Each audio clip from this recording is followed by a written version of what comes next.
How's everyone doing today? Hello. Hello, darling. Oh, look at your little thing in the background.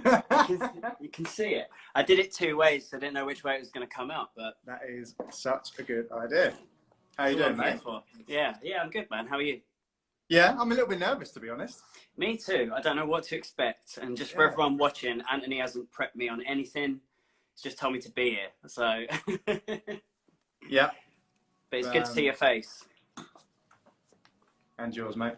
Yeah, no, it's weird. I've never done like a face-to-face thing like this before, and Well, it's like doing a FaceTime, but the only difference is that there's currently 109 people watching us have a chat. So it's all good, man. It's all good. We look all right. So as always, it's all the lighting around me. Yeah. I've got my ring light. I've got my pro setup today. So Cool. Well, I might as well get straight into it then. Go for it. Well, first of all, I wanted to talk about how we first met. Okay. And I know that we met. It was on my birthday, wasn't it? I believe so. It was. We met through Matt Adamson, didn't we? Yes, our mutual friend who now lives and works in New York. Yeah. If you don't follow him, Matt Adamson, he's very good artist. But yeah, we met through Matt. It was your birthday, and I just remember being very, very drunk. What did we do? I can't remember. Did we go for like dinner and then go somewhere else afterwards? I think I came along for the afterwards bit. We was I remember it being at Underbelly in Hoxton in East London. Yes. Yeah. But yeah, that was good fun. That was good.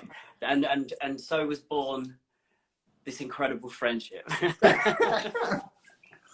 Yeah, I guess so. I guess that's right. I mean, we kind of knew each other like before, sort of meeting each other through friends, right? Because we've got quite a few mutual friends. Yeah.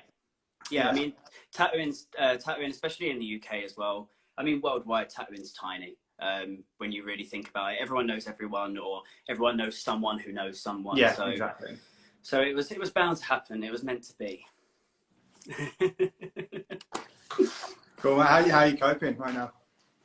What with the virus stuff and? Yeah, man. Just with, I mean, for me, I've just been so bored and also uninspired. That is, I think, the one thing that I didn't realise would happen is having all this time to create. And well, I think you kind of go into it. Like, I mean, at least I did, being like, right, this is the time. I've got time to do stuff. But then the situation around you kind of sucks all of that positivity out you, really. So I guess like I've been kind of handling it. I've been just turning my hand to other things that I'm passionate about. So I've been like, I've been writing a lot of music. Yeah, that was actually something I wanted to talk to you about. I've written a few things down just to make sure we've got something to talk about. And oh, are you? There you go. You were stuck for a second. Yeah, that was one of the things I've written down. And it is how, like, things outside of tattooing, because I think that's really important. I think for me, and I was similar to you. Like when I started tattooing, I was also in a band. It wasn't as good as your band, but it was still something to take my mind away from. But it's a creative outlet, isn't it? So yeah, exactly. I think that something like that is really important to have. Personally, now I don't have the band. I have football. I play football sort of 2 or 3 times a week. But yeah, I do think that's something really important. I mean, what have you? I mean, I know you've been focusing on that in the last couple of weeks or so. So, want to talk about that a little bit? I mean, like, I've just been kind of. I think people watching as well. I know there's probably other artists watching, and like, I just have tried to not put too much pressure on myself. Like, I've sat down to draw and nothing's come out, and I'm like, do you know what? It's fine. Like for me, I love tattooing. I love the idea that a drawing is going to go on someone's skin, and I love tattooing as a craft. Like, rather than the drawing side of it is a means to an end for me. Like, I love tattooing. Right. So when you remove that element, for me, like, it becomes more difficult. But I have done some I mean, my boss at the shop's asked me to paint like a big thing on one of the walls. So, like, because I'm going to draw something and it's going to go.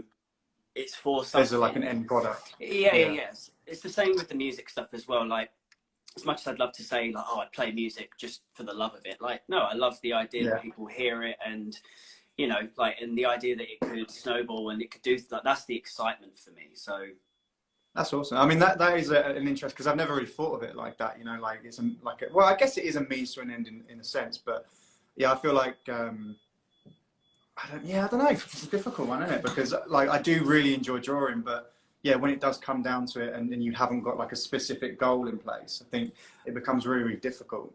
Well, also for us as well, man. Like it is, as much as I think we have the best job in the world, but as much as we do have the best job in the world, I don't know. Footballers have it pretty good as well.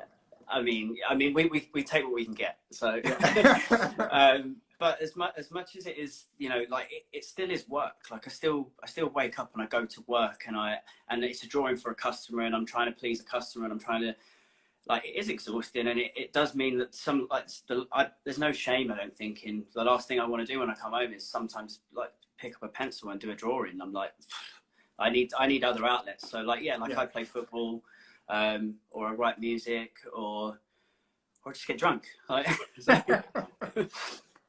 Fair enough, man. Yeah, I think like, I don't know. I remember when I first started tattooing, and that was such an important thing. Or it was something that people would tell me all the time. They'd be like, "You need something else. You need," because I didn't have anything really. I've always kind of played football, but just maybe like once a week, if that. You know, five-a-side, but I never really saw it as like an actual like hobby that I had an interest, like a proper like.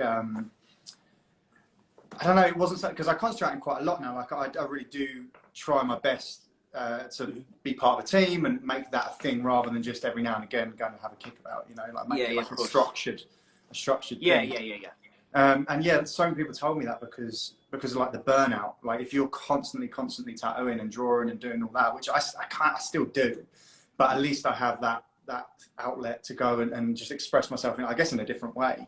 Yeah, I think it's a pretty important thing. And that's something that I always advise people is like, have something else, like have something that's kind of outside of drawing and outside of that, because otherwise you get bogged down in it, and it stunts your sort of creativity a little bit, I think. Or even, you know, like I'm exploring more things, you know, like even if it is within the bracket of art, you know, there's nothing stopping you like drawing on an old pair of jeans, or, you know, like creating, you know, just something else. Yeah, even if it's not for, like, I've seen a lot of people do prints and stuff, especially with this lockdown, to keep themselves going, which is great, which is fine.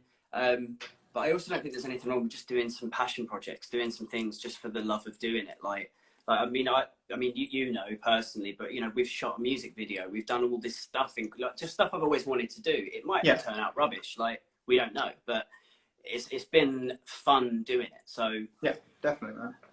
I think keeping it.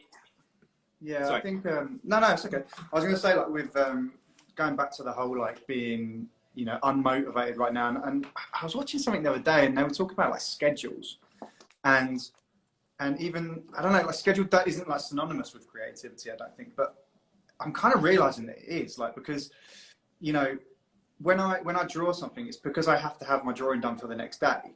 Yeah, of course. Do you know what I mean? Whereas, like, so I have, like, I get home from work at a certain time, and then I have from that time until I have to go to sleep to draw. So it kind of forces me to be creative. And it always, that doesn't sound like it should go together, but I'm finding that it does.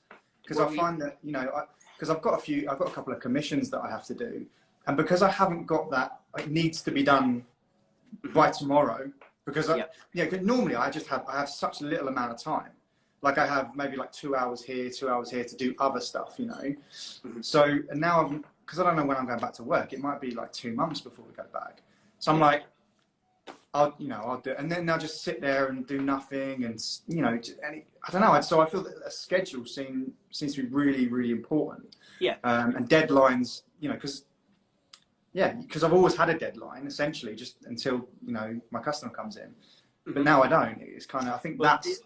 This is the thing as well. It's like the way I operate is if my brain slows down, like I crash and my mental health deteriorates, and then all of a sudden I'm sitting watching 25 episodes of Prison Break in a day. Do you know what I mean? So I have to keep myself occupied. So whether that's art, or whether that's just going for I think it's just not beating yourself, because especially with Instagram, it's so easy to look at everything that everyone's doing and going, oh God, like I've sat about and done nothing all day.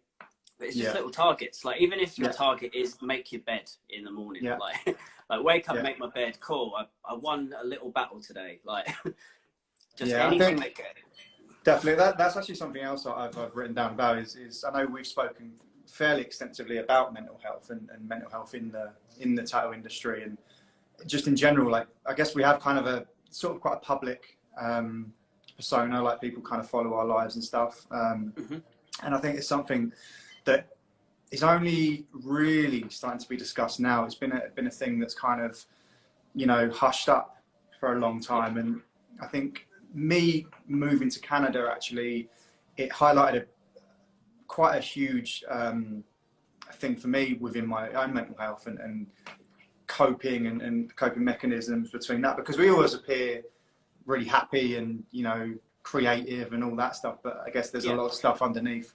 And I know, as I said, I've spoken to you about it quite extensively, and I know you struggle quite a lot. I mean, is there anything that you do to cope with that sort of side of things, or, you know, is it something you're struggling with still?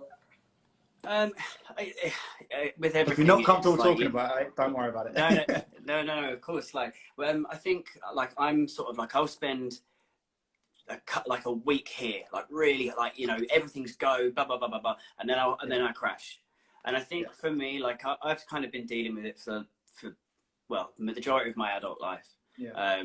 And it's not about trying to get rid of it. It's just now I know how to handle it. Now I think I know I work hard enough that when I have a crash day, I'm like, do you know what? I'm crashing today. It's fine. Just being okay with it. Yeah, more be like having an open dialogue with yourself, knowing when you're not feeling good, and knowing that, you know, it's cool.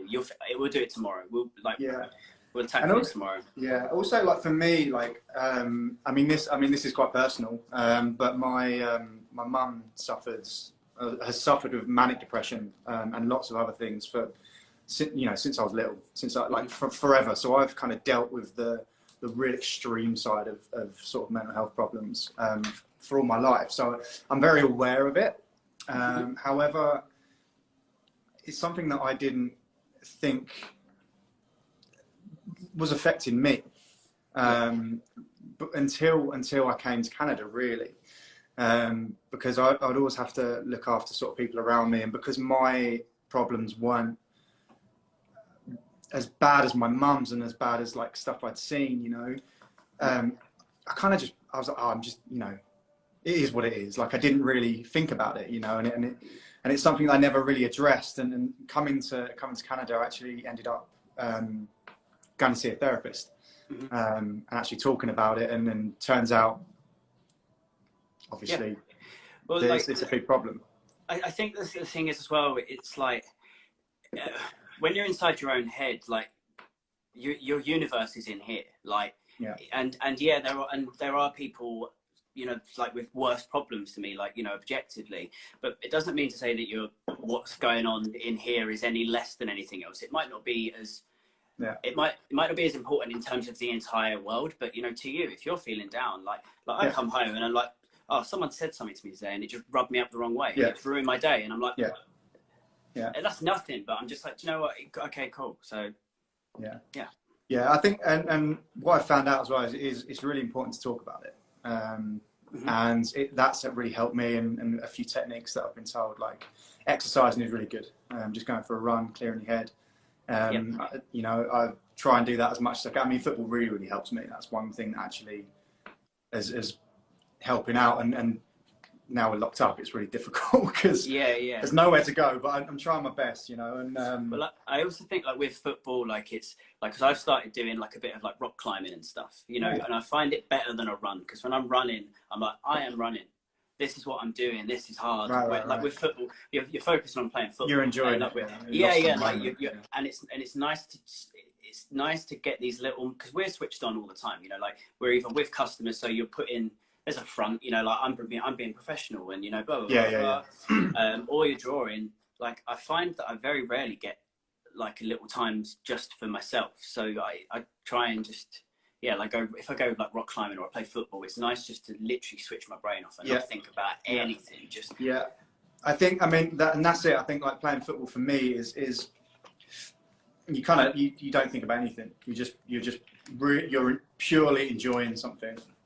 And I think, yeah, mate, that's something that, you know, if some people are struggling with that, and I don't profess to be any sort of expert, but just saying from my personal experience, what has helped me, that's something that is, you know, playing football and getting away from that side of stuff has definitely helped in different ways.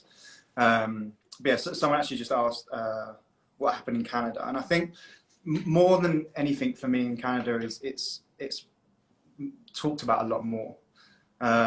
So it's a lot more. I think in England, there was still a stigma to it, like going to see a therapist. There was still kind of a stigma to it and the access to it, which it isn't. But I think for me, you know, it felt that way, and access to a therapist was actually, I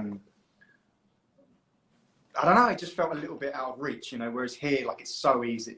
It felt so much easier for me to reach out and stuff. And yeah, I guess there's, I mean, there's other stuff, but that's private to me, you know.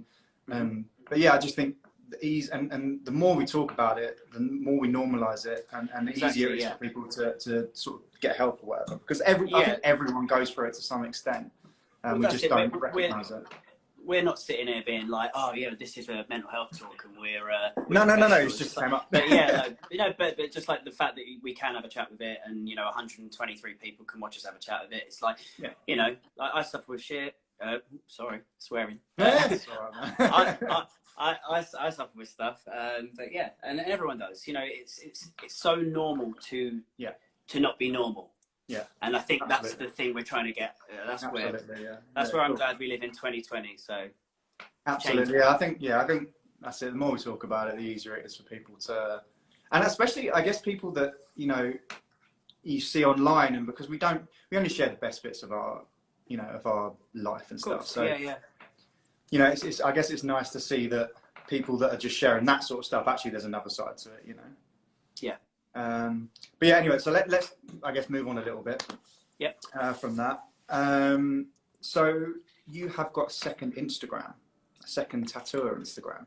I do. Is that something you want to talk about? Yeah, of course. Yeah. Cool. Because I know for a little bit it was kind of, I mean, I didn't even know it was you. So I kept seeing it pop up, and I was like, oh, this stuff's cool. Who's there? And like working at Jane Doe, and I'm like, I know everyone that works at Jane Doe. Like, what? But yeah, so yeah, if you want to talk about that. So basically, I've been doing my, like, on the Instagram that I'm currently streaming from. I do, I guess, neo-traditional. I've always done that. It's what I've always been drawn towards drawing. Yeah. But the tattoos that I like to get and the tattoos that I like to look at are a lot more simple. You know, like I've got this hand tattoo from Simon Earl. It's real simple, real bold and black. My arm's blacked out. I love real minimal tattoos. And I've always wanted to kind of do it. And yeah, so I set up an Instagram. It's called Hell Habits. It's what I'm also going to be releasing music under and stuff. It's just kind of this is my tattoo page, and that is my, I guess, like, creative outlet page. And sorry, was there a reason why you separated the two? Because I do lots of different styles, and I just keep them on just my one page. I mean, I'm not very good at Instagram stuff. Belle, my wife, is obviously she's amazing at it, so she tries to help me out a little bit, but I would never separate them. So is there a reason why you did that? The styles are wildly different, you know. Like for a lot of the tattoos, I won't even set a shader up. I do everything with a big liner. So they're wildly different, and I think different enough that the market, like the people that follow both my accounts, would probably never cross over, you know. So yeah, I think, you know, like, one would undermine the other. So I try and treat the two separate with, like, the respect they both deserve. So yeah, and I don't want people to come to me thinking, you know, like, oh, this guy doesn't give a hoot. He's just doing whatever he wants. So, you know, I like to separate it, keep the aesthetic differently. Fair enough. That is fair enough, mate. Yeah, I think I mean, do you think there's, like, an importance to understanding and sort of playing the Instagram game in terms of, like, looking at like trends, or looking at like your algorithm, or the, you know, what they call the insights and stuff like that? Is that something you pay attention to? Every now and then, you know. I try and just, like, I've realized after tattooing for about 6 or 7 years that the best buzz I get is coming home and knowing that I smashed it. Like Yeah. I did a really good job today. But the Instagram, I try again. Going back to what we're talking about with mental health, I try and take so much off of the Instagram thing, because it's a never-ending pit of oh, this guy's better than me, that guy's better than me, oh, they've got more likes than me. So you know, but I do think it's important to separate, and I do think it's important to, you know, to present yourself nicely. So I agree, man. Yeah, I agree. I definitely. I mean, I don't know. I think I started tattooing just before Instagram, really. So, and I think that's probably the reason why I've got a few followers, because I was kind of the first-ish generation of artists to use Instagram. You're quite good as well. Oh, so. thank you. but honestly, there's way better tattooers that have got, you know, no followers, and less good tattooers that have got a quadrillion followers. I think my understanding of it is that Instagram and tattooing aren't the same thing. So I think that's where people get rubs people up. Instagram is a platform to look at nice photos. Tattooing is a place to do good work, and sometimes they cross over, but most of the time they don't. So I don't know. I try and just keep it separate in my head. If I can play the game and get some followers, then great. You know, if anyone is interested, just up here, that's how you can follow me. But, and Hell Habits as well. Hell Habits, yeah. That was honestly, that was so funny. Like I kept seeing, because as I said, I know everyone from Jane Doe, right? So I'm just like, who is the? And do you know what it was? Jane Doe kept posting. I think it was like T-shirt designs or like tote bag designs. Yeah. And it was Hell Habits, and there was a snake in it, or was it a snake, or was it? It was something with a red square. Yeah. And I was like, that looks so much like Ryan's work. But and I was like, is it just someone that like really looks up to Ryan, or is it? I was so confused. And then I remember our WhatsApp group, you said something in there, and I was like, oh, it's the same person. Well, it is someone that looks up to Ryan. No one looks up to me more than I do. So that's so funny, man. Okay, so I have to keep this quite short, because obviously we've got quite a few people to get through, and I don't want to go on too long. So, I mean, is there anything that you wanted to say to anyone, or any advice that you would like to give anyone, or just like a final note that you wanted to say?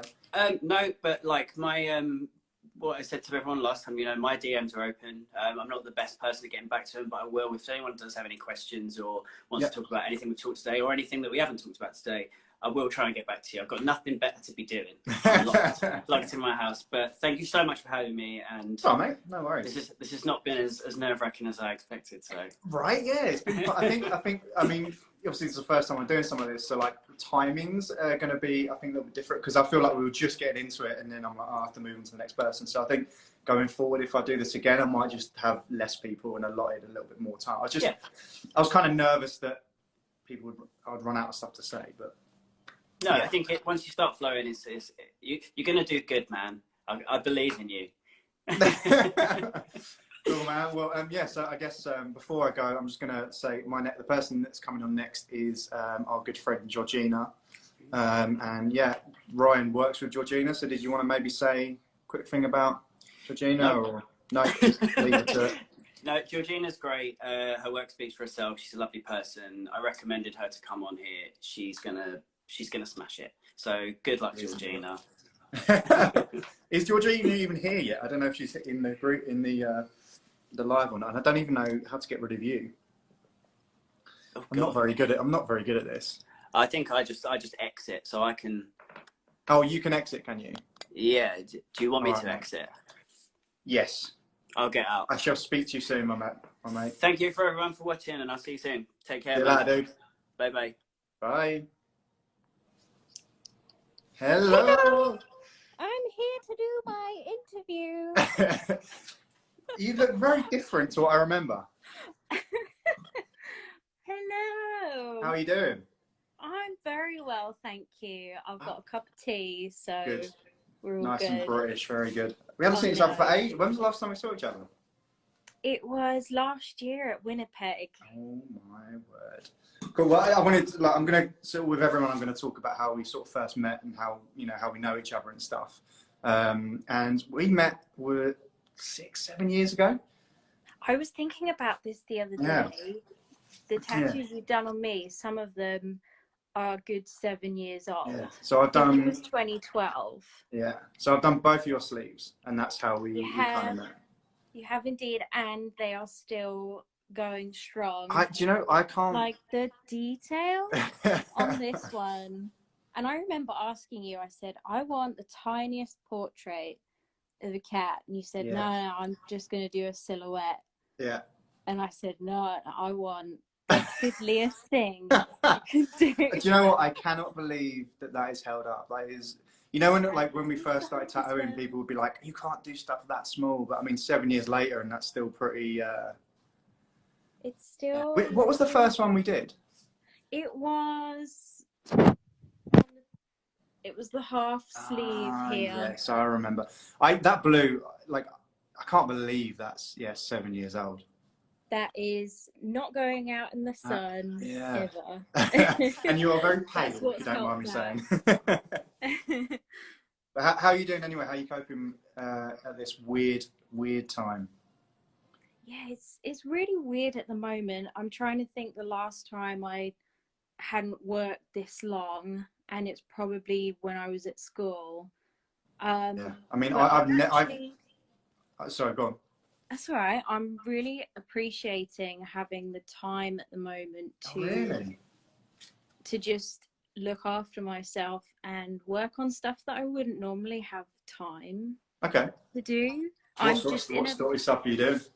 Just drawing things and working on little projects that I had written down that I wanted to do but just hadn't found the time. You know, working on like the t-shirts and the clothes. And because I spoke to, I don't know if you saw any of the stuff I was talking about Orion, but I was saying about how structure for me is something that I didn't realize was so important. So having a deadline and having a certain amount of time to do stuff, and you know, this whole time is now suddenly, because I don't have that deadline, I feel like, I don't know, I just don't have the motivation to do it. Have you structured the things you're doing? Are you good at getting stuff done? The odd day I've sort of written a bit of a plan of what I'm going to do, because otherwise I will just kind of get up when I want, get dressed at some point. But I just kind of, if I make a list, then I kind of stick to it. And I'll give myself a bit of a time frame to do something. And give myself some time to chill, or you know, just set yourself with set a schedule, realistic goals that you can do, and it does make you feel a lot better. I think, to be honest, that's something that the Belle sort of swears by. Like, whenever, because I mean, for her, she works from home, right? That's what she does. And I think the only way she does get stuff done is to have those lists and have to tick them off and get them done. Otherwise, I think you kind of, I'll do it later. And then that later becomes, 2 weeks later, and then you've done nothing for a long old time. So I think, maybe that's the trick then. Maybe that is to have a set schedule rather than just go, I'll do that later, or, whatnot. Definitely, because then you don't feel guilty if you haven't done something, and you can give yourself time to switch off as well. I went through a really bad phase of working really, really late at night, and then not being able to sleep properly. But actually giving that time now to do things, to chill, or something that's not work related is really helping, especially with us and our schedules, where we do take our work home, and it's not like we just clock out at the end of the day. I'm finding it strange, because whenever I draw, it's in the evening, right? Because we tattoo in the day and then we draw in the evening. And so, doing the couple of things like the pet portraits that I've been doing, like in the day, I can't focus because I've never ever drawn in the day. I've always just tattooed, and it's only when in the evening I'm like, okay, I should probably start doing this now. But it means I stay up until 3-4 in the morning, and then it kind of just puts the whole day kind of back. And I don't know, it's just a really strange, not having that set schedule is really messing me up at the moment. Yeah, it is weird, and I think it's going to take people a bit of time as well to try and get used to it. Everyone's been thrown out of their routine. Yeah, so definitely. Just don't be too hard on yourself if there has been a day where you haven't really done much. Yeah. I haven't really been doing any commissions or anything like that, just because I don't want to overload myself with work. Yeah, that's fair. I think it's great if people want to do it and it's making them feel better, but I think you just have to do what works for you. Yeah. Well, I think the pet portraits for me, it's just something that can pay my rent. Like, oh yeah. It's just one of those things where, because we can't make money at the moment, and me being on my working visa, I can't apply for any money from the government. So, I kind of just got to make money anyway I can. Yeah, let's talk about, Georgina, she came to Calgary a few years before I did, right? And then you were there for how long? Yeah, I worked there. So I traveled all across Canada for a year, but for the most part, for about 6 months, I lived in Calgary. Okay. I thought it was longer than that. No, it was only 6 months. Yeah, it wasn't very long. It went by too quickly. But you loved it though, right? I absolutely loved it. Yeah. What was why did you love it? What was the thing here that kind of I think it was the people. Yeah. More than anything. Like they like Canadians really live up to their stereotype of being the most friendly people ever. Yeah. I remember me and my partner, when we got to Canada the first day, we were like, everyone's so friendly. We were just not used to it at all. Yeah. And it was just like a breath of fresh air. I think being out there just changed. You probably feel the same. Like, it totally changes how you feel about working and just being around people like that. That is so infectious. It really is. And when I first worked here, the first day I worked here, or the first few days I worked here, before I actually moved here, when I guested, I just remember being so energized at the end of the day, because I had such positive experiences, and the conversations I was having with customers, they I don't know, they felt a bit, I don't know if it's just that honeymoon kind of thing where you're just happy to be somewhere and it just puts you in a better mood anyway. But I don't know, at the end of the day, I felt a lot more energized, and it was because people seemed genuinely nicer, and just even things like walking to work, construction guys would say, hey, how are you? How's your day? And kind of genuinely mean it, Yeah. And I remember it put me on my back foot the first couple of times it happened, because I'm just like, what? Yeah. We don't talk to each other in London. What are you doing? No, when I got back to England, I would talk to everyone about how amazing Canada was, and they were all like, yeah, all right then. Yeah. I had exactly the same. I had so many people say, oh, the grass is always green, and the grass is always, but genuine, I've been here nearly 2 years now, and I still have such pleasant, exchanges. You figure stuff out a little bit, but on a whole, people are, I think, just, I don't know, man, they just seem to be even more interested, or I don't know. It's just a nice feeling to be here, I think. Yeah, definitely. And so how comes you went back? Was it always in your plan to just go for a year and then come back, or was it something that kind of made you come back? Well, me and my partner, we talked about living there, and we loved it so much, and even going back there last year, it was really emotional for both of us because of how well we settled. But yeah. I think just for us, we just wanted to be closer to family. Yeah. And I will always feel like Canada does feel like a bit of a home, but it was just, it would be really far for us to visit family. And yeah. I don't know if I'm strong enough to cope with the cold. I think Belle must be a bit tougher than I am. But, as long as I can go and visit every so often and see everyone, I'm really lucky that. Yeah, that you've made really strong connections, right? So you, as you said, it feels like home from home, which is really nice. Definitely. Yeah. It's really strange because with the family thing, we've definitely struggled with that. Struggled more than we kind of than we thought we would. Friends as well, obviously. Like you have friends. Or for me, I mean, I know you've moved about a bit, but for me, I lived in London for my entire life, so I had like childhood friends that I had, and it's something that I briefly touched on one of my posts here, but you know, those childhood friends, like you've grown up with them, right? So you know their ins and outs, you know their like flaws and their like the positive things about them, and yeah, like I really miss that. I miss having like a really strong group of friends, because moving here, even though I kind of moved here already knowing people, I didn't really know those people.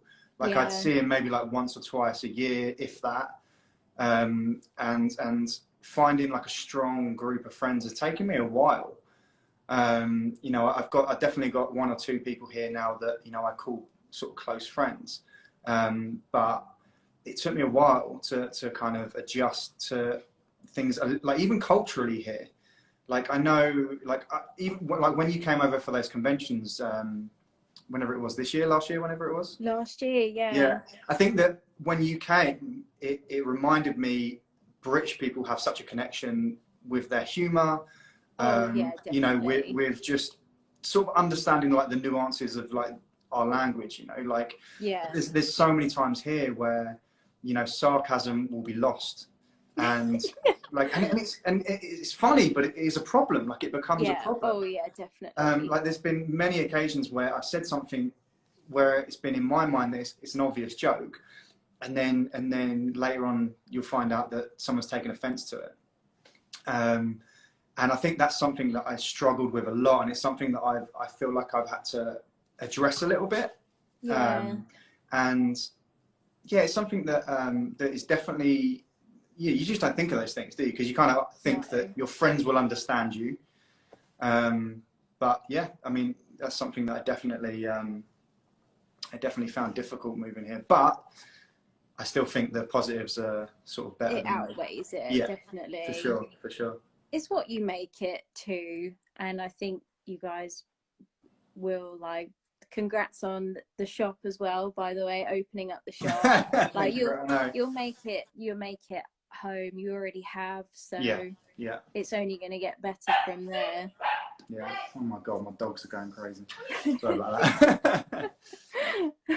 Yeah, the shop I think is going to be a little bit of a struggle for the first little while because of what's happened, but yeah, we'll figure it out. It will just be so worth it when you can officially open. Yeah. I wanted to quickly touch on because a couple of people have asked me about like females in the tattoo industry, and I don't know if it's something you're comfortable talking about, but obviously as a female you have a pretty good view on this, and I think also like because how long have you been tattooing now? About 7 years now. 7 years. So a little while. Yeah, but I think like because I still think that like I've been tattooing 12 years, so a little bit longer than you, but I think that we came into the industry at a fairly good time, and I know there's definitely still struggles, but it's obviously better than what it was. And I just wanted to sort of ask about the experience from your point of view, and if you've had any troubles or you know how you found it, sort of thing. Yeah, definitely. I'm really grateful to a lot of the female artists who've been tattooing longer than I have, who've put up with, you know, negative criticism, and they've paved the way for us to make the newer generation of female artists, like making us a much safer space for us to work in. I've had a really good experience my whole career. Any male tattooers and friends have been really respectful, so I know I've been one of the fortunate ones. But I feel like female artists are kind of coming together more and supporting each other, and just male and female artists, there's just not going to be room for any kind of sexism or anything like that any longer. I find that just in like life in general, and obviously there's still a long way to go for all sorts of minorities, but and not minorities, sorry, but like things that we've had problems with in the past, and we are definitely progressing. But there's as you know, there's still lots and lots of room for improvement. I think it's really nice to hear that you've had a positive experience in the industry. Yeah, no, I've had a really, really good, like amazing career so far. So yeah, go on. Sorry. just really grateful. Yeah, that's good. That's I mean, I think that's definitely positive to hear for people getting into the industry now. I remember like when I first started doing conventions, I really can't remember which one it was, but I remember there was the awards, or the competition was best of convention, best of day, best female. No way. Honestly, I couldn't believe it, and I was like, "Are you?" And I think my favourite artist at the time was Emily Rose Murray, and I was, and she still is one of my favourites. I'm not saying it's changed, but I just remember thinking, if she was here, holy moly, like how on earth is that okay? And no one really said anything. And I remember it was actually Jenica, right? Do you remember? Yeah. Sorry, you know Jenica, and I think she won it. And I was just like, I don't know if I could, I don't know. I just felt really weird. Like I heard them say it, and I'm like, what? Like how have they separated it like that? Like, it's just crazy. And I mean, this was probably 10 years ago, but yeah, still in recent memory, and I'm just so glad. Hopefully that doesn't happen anymore. I don't know if you've ever seen anything like that before. No, like I can't believe you even said that. I thought that would be a joke. No, that's crazy. I just don't think people could get away with it now. I feel like there's too many of us that we just wouldn't put up with it. Yeah, it's crazy. But yeah, anyway, I've got to move on, unfortunately, because I've got a few more people to talk to. But yeah, you've got quite a busy lineup. I was so scared of like speaking to someone for like an hour and then having like a lull and just being like, what do we talk about? So I wanted to kind of move it. I think if I do this again, then I'll probably have maybe 3 artists and then kind of go through it that way. It might be a bit nicer. But but thank you so much. Thank you so much for coming on. Thank you, and thanks Ryan. Thanks for inviting me. But I mean, is there anything else you wanted to maybe like give some advice, or anything that we wanted to say to anyone that's listening? I think just use this time now that we've got to, if it's something you're thinking about doing, just really throw yourself in it, immerse yourself in it. Ask questions like I did with you all those years ago when you tattooed me. I said, what are you doing? That's so fun. Do you know what's so fun, actually? Before I let you go, I remember you being this really, really shy, like young, like woman coming in to get tattooed, and then I guess we kind of lost contact a little bit, like, even though, because I don't know, I guess there was a period of time where I didn't speak to you, we didn't see each other or whatever. And then I remember speaking to Sam, and then she was like, oh yeah, Georgina was singing karaoke, she was getting crazy, and I'm like, that's not the Georgina that I know. She's like really shy and really, and then obviously we meet again. I'm like, oh, okay, someone's come out of her shed a little bit. It was definitely, tattooing definitely did that. So was that something, was you quite a shy person until tattooing then, or was it just? Massively, Amazing. That's really interesting, because it was just so funny, because she spoke about, or Sam spoke about, how like you were so funny and bubbly and crazy, and I was just like, oh, yeah, okay. Nah, talking about a different person. Honestly, it was almost like a complete, and you were always lovely, and always, we always had a really nice chat or whatever, but just seeing those two sides of you, and then obviously not seeing you for a while, and then hanging out with you. Yeah, it's just it was very strange, but I'm glad. It's tattooing awesome. Definitely really helped give me a lot more confidence. That's awesome. Massively. Yeah, that's awesome. That's really nice to hear. But so thank you so much for coming or being on this thing, whatever you want to say. But well, hey, enjoy the rest of your day and the rest of this quarantine time. Me. No worries. I think you have to exit, by the way. I can't, okay. yeah. But, yeah. Just sit here like, yeah, just like, go now. Bye. Excellent. See you later. Woo! No way. I knew you were going to do that. I knew it.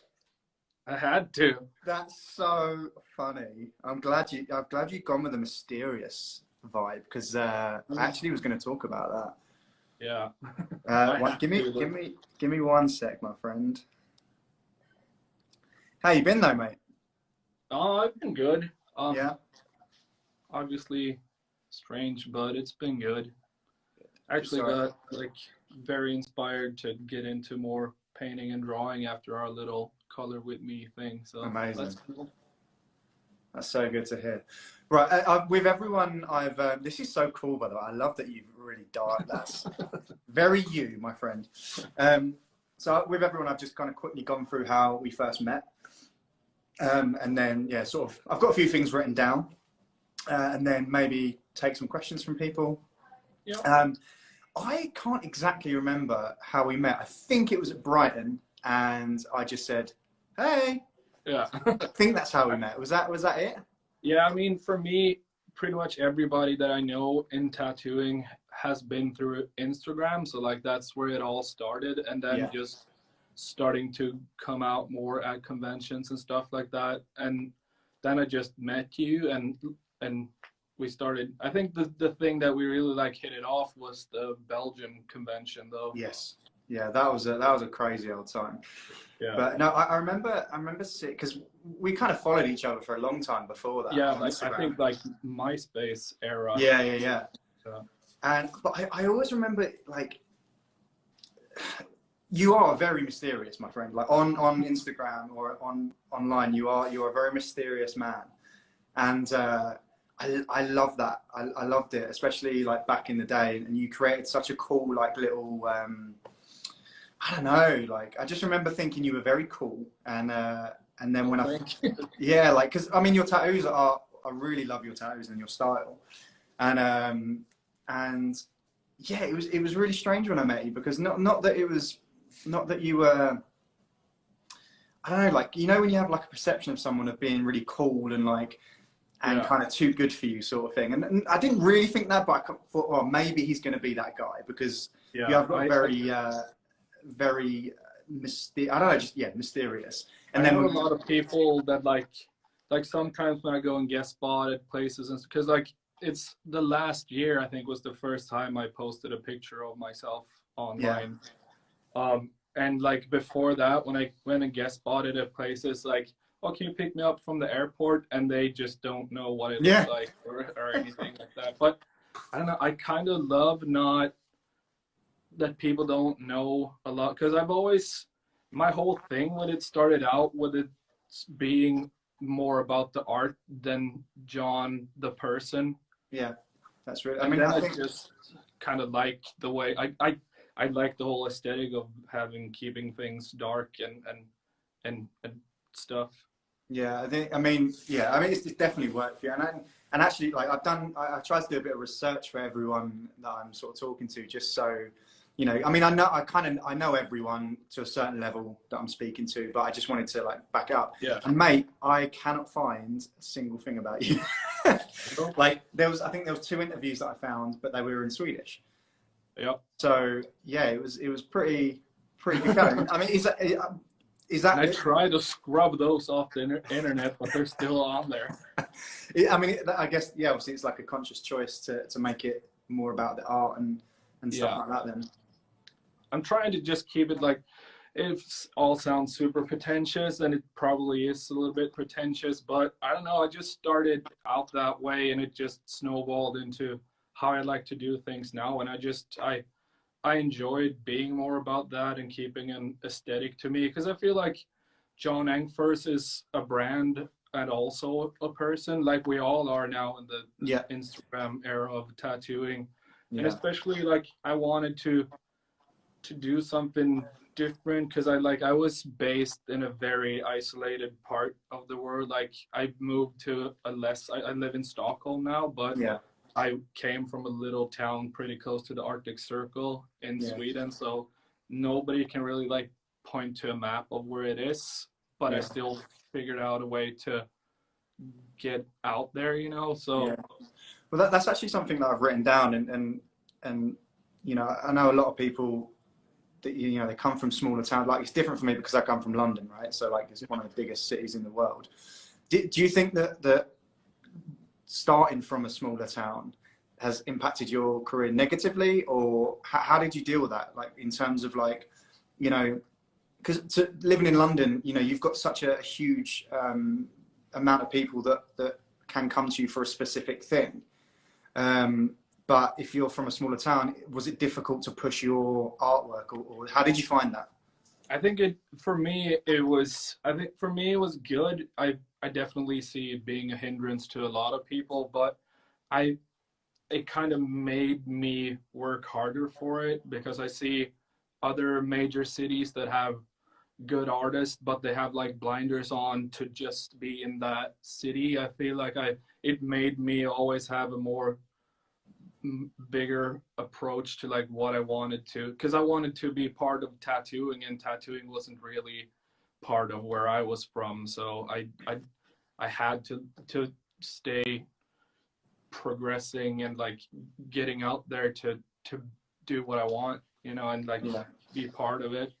So for me, I think it helped, but I can also, also I feel like I didn't get like super influenced by anybody in that way that some people work. Like, you can see in some shops where some shops almost look like they're doing the same thing a little bit, because they're working so close with each other. And like, I worked with one other guy, the guy that taught me how to tattoo, and we tattoo very, very differently, just because we have different goals with our. And how long were you tattooing there for? 9 years. Penny. Yeah, I mean, so that was little Penny trying to get involved. Yeah, because I mean, I guess I had a similar. I'm just going to grab her so she stops whinging. Say hello to my little puppy. Hi. So cute. Yeah, I mean, I guess we're similar then in terms of like, I stayed in the same. I mean, London's obviously different, but I stayed at the same shop for 10 years, and none of us had the same style at all. No. So yeah, I definitely understand that part. But so what made you decide to move then? I just felt like the last year I started to, well, like, I guess there's not really a secret that my end goal is to move to the US, hopefully someday. Like, that's what I want to do. Yeah. And I felt like I kind of had done everything that I could, being based from, because I always felt like if I didn't move straight from where I was to the US, I felt like I failed. Okay. So that's why I never wanted to move to a bigger city in Sweden. But then it just came to the point where I started feeling like super depressed and not like motivated at all, because I've been there too long, I feel, and I just had to do it. Especially like with last year, I started traveling almost like every month. I did a guest spot last year. Yeah. And it was a hassle to do that. So I just felt like it was time, and probably the worst timing ever with all this happening, but I feel like it was a good choice for it. Yeah, I mean, we had that same itch as well. Like, when, you know, well, I mean, I've lived in London for all my life, tattooing there for, I think it was 10 or 11 years, I think. But yeah, we just had that, like, we wanted to move. We were done with where we were, and, you know, there was no specific, like, huge reason. It was just one of those ones where you're like, yeah, I think it's time to go, you know? Yeah, it's weird. Like, when you and Ryan talked about mental health, like, I felt definitely those peaks and valleys too. I just felt like the valleys became bigger and bigger, and like I just had to do something about it, and that was just like, I don't think that I was really super ready to move. I just had to do something about it. Yeah, has moving helped that? I think so, definitely. Yeah. Like, I always enjoyed bigger cities. That's why I like traveling a lot too. Yeah. And this is like more of a hub as well that will allow me to travel even more when all this hopefully settles down. Like I talk about everything right now as if the world was in the state that it should be, but like that's how I still plan on getting back to everything as soon as I can. Yeah, I think like if, I guess we'll go back to that, the mental health thing, and I thought that moving for me, I mean everything's different obviously, but I thought that would be the catalyst to help me, and it did absolutely for a certain amount of time. But I think that you can't really escape yourself in the end. No. And for me, there was other stuff I had to adjust to help myself. But it's good that you've, I guess, moving has helped you. Yeah, I think like I've been mentally preparing to move for a couple of years. It just wasn't necessarily where I actually ended up moving to, but I was like, the last years I've been just working. I haven't really hung out with a lot of friends, so it's just like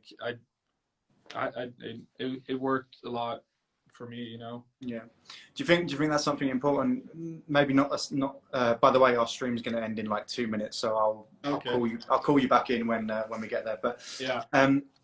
Aside from kind of the mental health aspect of it, talking more about the tattoo industry, do you think socializing with other artists, whether it be guest spots or convention, do you think that's important to sort of push your career forward, or do you feel like you can do it just based on your own sort of thing?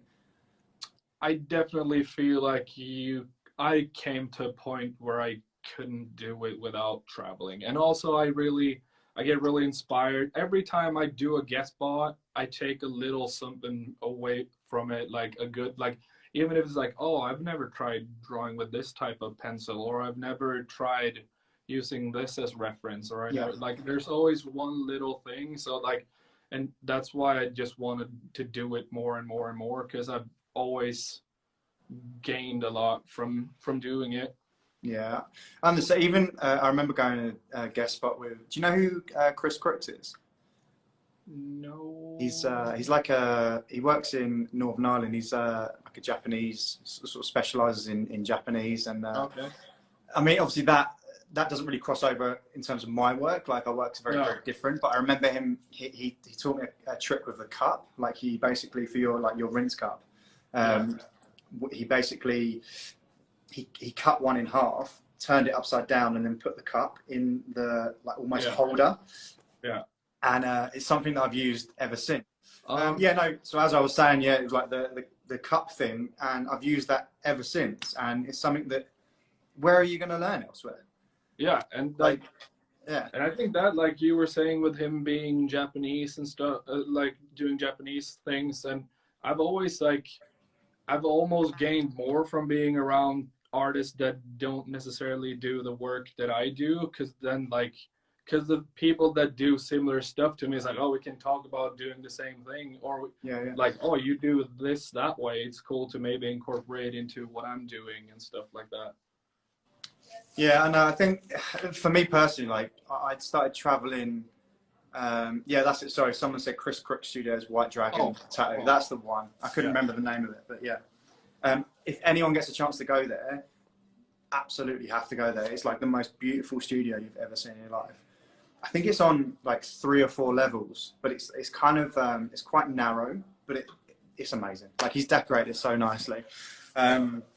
But like even early on in my career, like before I probably even should have done, I've tried to travel, and I think that really helped with because then what happens as well, like especially with conventions and stuff, you end up meeting people, and then you meet them a few times, and then you have that connection, right? So you can then go and guest at some random shop in some random place.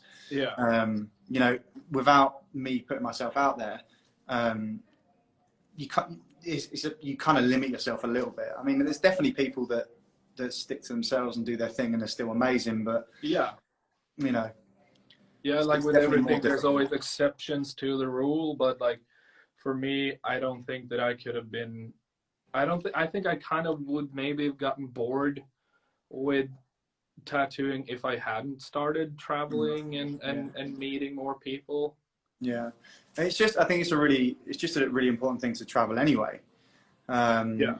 just to see people's different views on stuff, and see different stuff and different cultures and different things like that. I think that's just really important, just as a person to do. Yeah. And obviously with our job, we're afforded that kind of. Yeah, because that's always like, that's how I kind of see it too. Like I guest spot in cities that I want to go to as well, and meet artists that I want to see. Yeah, definitely. People are asking what's our favourite UK artist, and Ryan has said John's favourite UK artist is me. Totally. Not me, as in Ryan. Yeah, totally Ryan. Yeah, I actually couldn't even say my favourite UK artist. There's so many. No, there's so many good ones. Yeah, I mean, I can't even like do a top 10, but like obviously everybody that I know there, I think, are amazing artists. Yeah. And there's so many, because I love different style of tattooing as well. So there's like, that's almost like, that's why I don't like tattoo competitions, because I don't think you can be the best at anything. Like, as long as you just do it good, then I enjoy looking at it. Yeah, I also think like you know, sorry, give me 1 second. Yeah. Sorry, guys.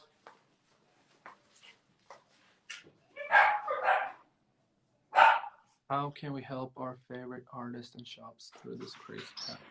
I mean, sharing things and like sharing without spending money, and share their profiles and stuff like that, and buy merch and all sorts of things. I just answered a little question. Thank you, my friend. Sorry, Belle was on the phone to, I think, her mum, and I was distracting me. It was kind of hard to focus on both of you.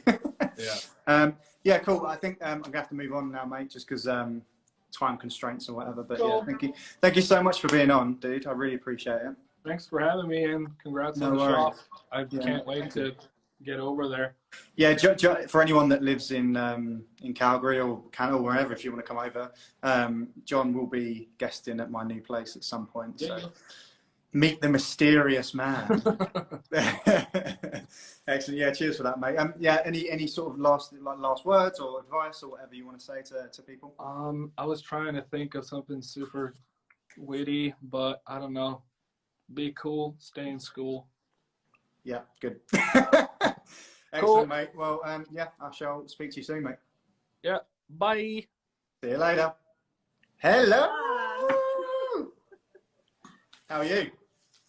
I'm pretty good. Yeah, not minding the isolation. How are you?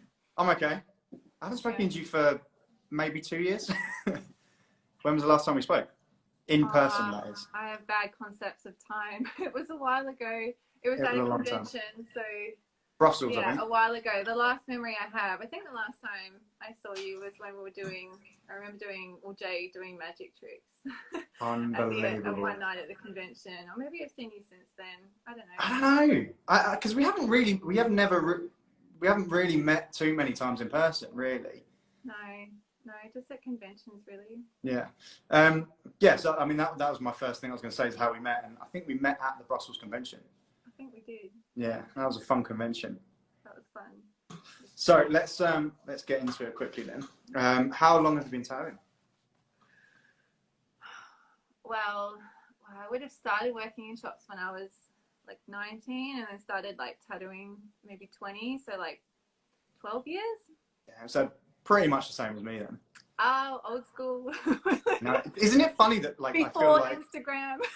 I know. I feel like social media. Yeah. Yeah, like because in one way I still feel like the new guys, and then in the other way, like I've been doing this now for 12 years. Like it's a long old time. Yeah. Like because I feel that tattooing is sort of almost cut up into like generations, and like I've always felt like the younger generation, but now I think there's like 2 generations below us now. Oh, I do not feel like the younger generation. I feel like I'm the dying generation. I never even listened to a live Instagram feed. You're like, join me on live. I'm like, what's that? I've seen it at the top of my screen somewhere. Yeah, I'm definitely not, I don't know, technology savvy or feeling young and with the things that are happening, the new apps and the new social medias. Well, welcome to Instagram Live. Yeah, thank you. I read First and maybe only appearance. So I read that the way you got your apprenticeship was you saw an ad in a paper or a magazine or something. What? Yeah, I was looking for a job. I'm not going to get too into that particular shop, but yeah, they had advertised apprentices, like wanted apprentices, and I was like, oh wow, that would be amazing. I love art. That would be like beyond my wildest dreams. Back when I started, like nobody that I knew in the area was like young or female tattooing, and I was like, I didn't even know that was an option for someone like me, and turns out it was. So I went for it and I got the job, and I was like, that's insane. So you weren't even specifically looking for like tattooing jobs, you were just looking for a job? No, I was just looking for a job. I was like working at like KFC and like service stations and just all like Subway, all the standard jobs. So I was just looking for another job. That's great. And you weren't in like any education or anything like that, you were just doing nothing? Well, no, I was like doing the year off after high school, and just moved out of home and stuff. So that's funny, because like I find that most artists, whenever you talk to people, they're like, oh, I wanted to be a tattooist for since I was 6 years old, and I draw on my parents and stuff like that, and I didn't have that experience, and I presume neither did you. It was an option. Like when I grew up, it just didn't seem like tattooing isn't what it is today. Maybe if I'd grown up in a younger generation and seen the type of art and availability and the social media, when I started, it was like tribal and some Oriental and like Japanese symbols and all of that kind of stuff. Blanket industry. Yeah, well, I definitely like, back in the day when I started doing it, like, as you said, it was nothing like it is today. Like I remember, like, I didn't even, before I went into it to start tattooing, like I thought it was a hobby. I didn't think it was something that you could like sustain.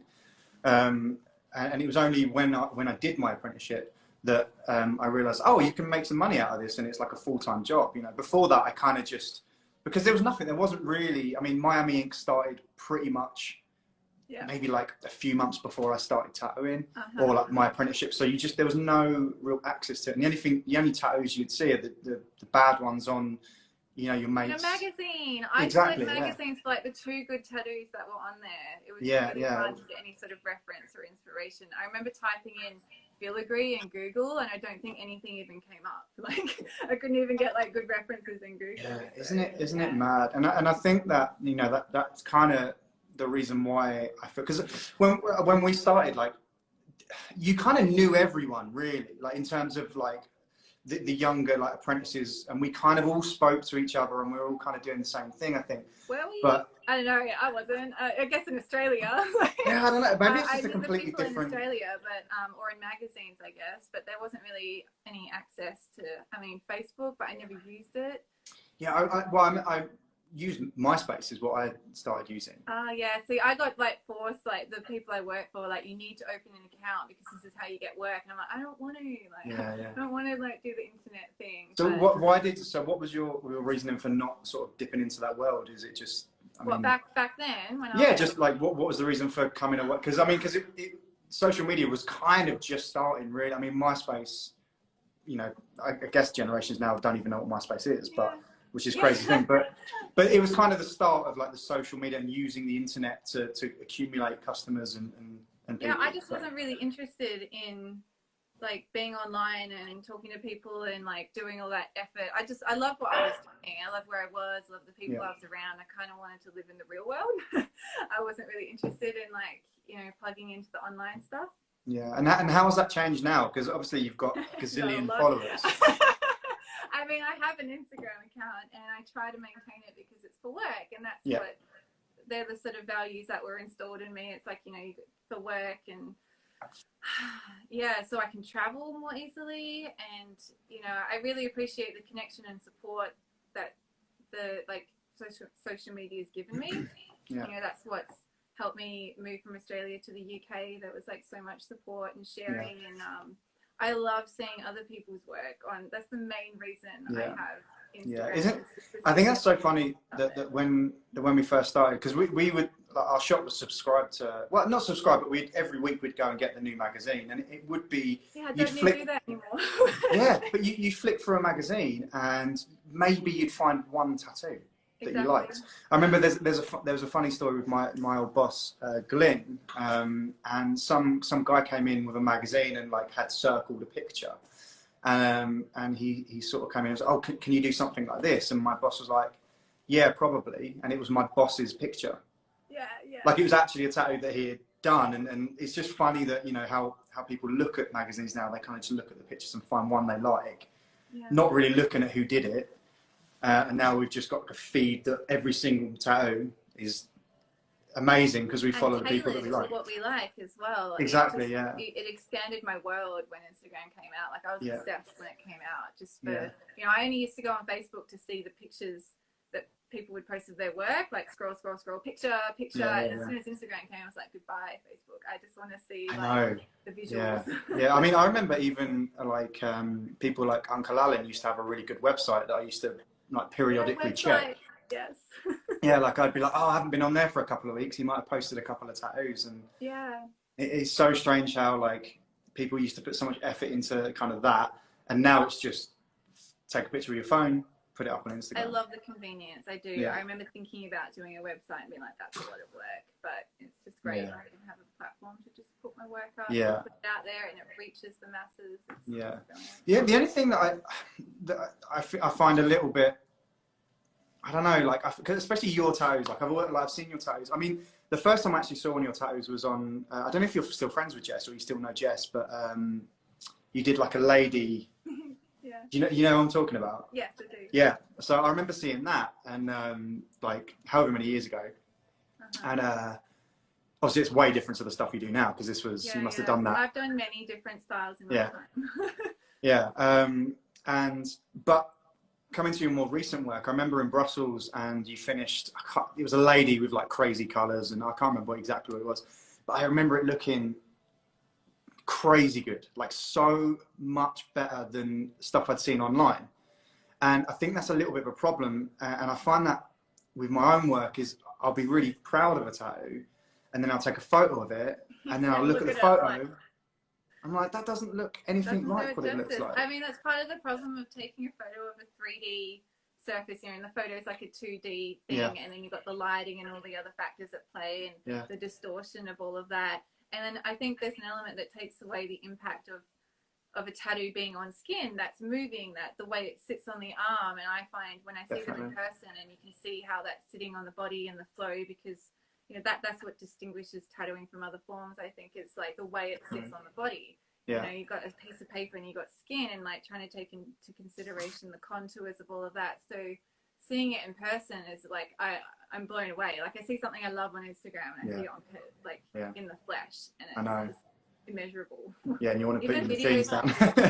You know, it's Yeah, it is a real shame, and I think it's just there's nothing we can do about it, right? We just have to put up with it and be our best photographer that we can, and that's about it. I remember I had I tattooed a couple of my friends, and I actually had a photographer there, just like we're friends and we were chatting. And he took a couple of pictures, and the picture was perfect. And I was like, man, like I wish I could learn like that, because that's amazing. Like it was so clear, like you could see everything. The colours were pretty much the same. And unfortunately, I appreciate a good photo, but not enough to put the time and effort into learning how to do it. And after like 10 hours of tattooing, the last thing I want to do, or the client, is to like mess around trying to set up a photo. And you know, a lot of the time the guys I work with, like when I was at Cloak and Dagger, they'd give me shit for that, and they'd end up doing it for me. They're like, you can't just let this walk out the door like that, because I know and be like, yeah, we're cool, we're done. Like, no, just stand up and put the lights. Like I do try and do that these days, but I just the last thing. No, and I'm not saying your tattoos obviously look bad online, but I've been privileged enough to see them in real life as well, and honestly, like there's such a huge difference, and in real life they look, you know, crazy. Like there's so many little details and like color changes and stuff that I was like, damn. Taking a compliment as best I can right now. I wanted to talk a little bit about you moving, because it's something that I'm sort of going through at the moment. Like we're applying for our permanent residency, and you know, I came from the UK to Canada, and you sort of came from Australia to England, right? Yeah. And how because you've you worked in London a while ago, right? And then did you go back, and how did that happen? Yeah, I did the 2-year working visa, Right. and went and did the 2 years, and I met my now husband Jay, and yeah, we got together, and then it was a huge hassle to get a visa to stay on, as I put a bit of information on social media just to keep people posted, but Cool. it was, I think, yeah, exceptionally difficult. It shouldn't have been as difficult as it was. We had a lot of complications that I think normal applications wouldn't have come up Right. against, and Right. for whatever reason, we had problems with that. But your husband now. isn't from England though, right? He's Spanish. He's Yeah. just been living in the UK for maybe like 9 years or something. Was that part of the problem, or does that not matter? No, we had complications with, I gave all the information that was needed, and they wrote back telling me that they didn't have it, and I'm looking at my application being like, but there it is, and It's they're right like, there. this wasn't there, and maybe your relationship's not genuine. I'm like, there's a marriage certificate and photos, like, basically they just said what they wanted to say, and we're like, no. I was like, oh, okay, and there's nothing I can do about it, it's the government, and I just had to go through a year process to well, I think I think a year, from speaking to other people, a year seems to be kind of how long it takes from sort of start to finish. It shouldn't have taken a year. That was an appeal procedure. Right. To get the visa, I mean, it should have only taken like from applying, like maybe up to a month to get it. Really? It was the appeal that took a year. Right. Yeah. I mean, for us, what we're having to do is we're extending our work visa, and then we're applying for permanent residency. But because neither of us are from Canada, we have to go through a different route, and that takes a little while. I think we'll be fine, but I mean, we're going to be fine, but it's going to be, it's going to be a little bit. I wish I could give you some advice, but each country is different. But if you ever want support in that area, I do know a fair bit about visas now. Yeah, I mean, like we've actually just got an immigration lawyer, and she's done. Because I think that, and they were terrible. They were half my problem. Oh, really? Yeah. Well, I mean, I thought getting a lawyer would fix it, and they were useless. Interesting.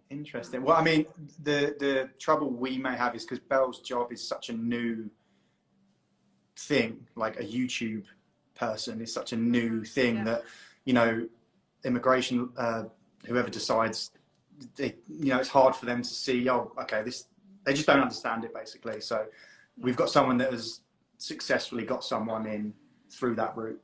So fingers crossed. I think it's going to be fine. All the best with that.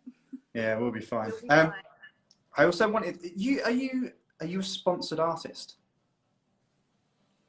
What do you mean, like inks and machines and stuff? Yeah. Yes, I am. Do you want to talk about that? Yeah, sure. I mean, world famous. I use world famous inks, and they sponsor me, and FKI machines. So, I mean, how did they approach you? Did you approach them? How did that sort of happen? Yeah, they approached. FKI, I think they approached me, and they gave me the Zion to try. Okay. And I loved it. It was fantastic. It was like the pen shape, and I could move it around, and it was like easily adjustable. And it's one of the first machines I've used that I actually liked as soon as I used it. Every other machine I've used, it's taken me a month of like this kind of breakup working out again of my old machine, and like rekindling a love for the new one, and eventually being like, okay, I think this is all right. Did you do that a lot then? Have you gone from machine to machine? Is that something you've done throughout your career? Like in the time I've been tattooing, I have a huge collection of machines. See, it's so funny for me because I started with Mickey Sharps. Me too. Yeah, I think everyone in our generation kind of did. Rollermatic. I had a Rollermatic machine and a Scott Sylvia and like coils. I loved coils. Yeah, me too. But that's all I had. I had Mickey Sharps, like the microdial, and I can't even remember what I had. But I don't know what they're called anymore. Anyway, it doesn't matter. And then I got tattooed by a guy called Nick Horn. I don't know if you've ever seen his work, but anyway, he uses Rotary Works machines, and he kind of recommended me them 10 years ago now, and I straight away I was like, yes, I love these machines, and I haven't changed my machine since. To the point where I haven't even tried other machines. Like I tried I one of wouldn't those. have if the machine wasn't given to me to try. Like, because Right. I won't change it if it's working for me. Like, why change it? Right. That's Interesting. my attitude. But yeah, no, well, but I think that's for me. Yeah, I don't. I just don't really have an interest in going between machines. I just because I'm happy with my machines and they kind of work. yeah, I agree. Yeah, I mean there was one.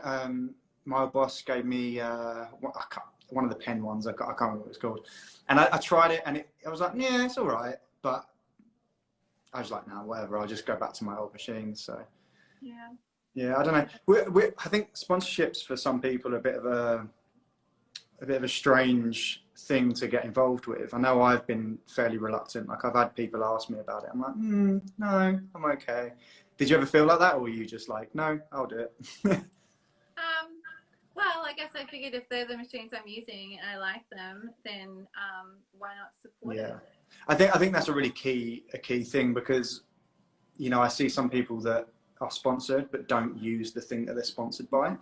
And I think that's where the stigma comes, right? Like people that just, doing it for money or whatever. But I mean, I'm not sponsored by Solid Ink, but I really love Solid Ink, and they're kind enough to gift me some inks every now and again, and so I guess that might be a sponsorship. I don't know. There's no like technical. You just don't want to commit. You're like, well, but I want to do what I want.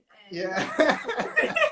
I mean, to be honest, if a company that I use all the time were to sponsor me, I would absolutely do it. Like, I don't have a problem with it. I think it just, it comes from that stigma of like people kind of. I feel like everyone's got their opinions about it, but yeah, like if it works for me and I'm like, and that's what I'm using, then I'm happy to support them. And they've been great to work with.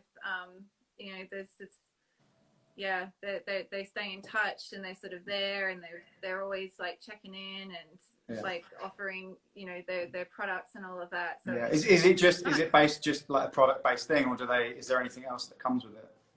What do you mean? So like I know some like I think Intense, they take artists to conventions and stuff.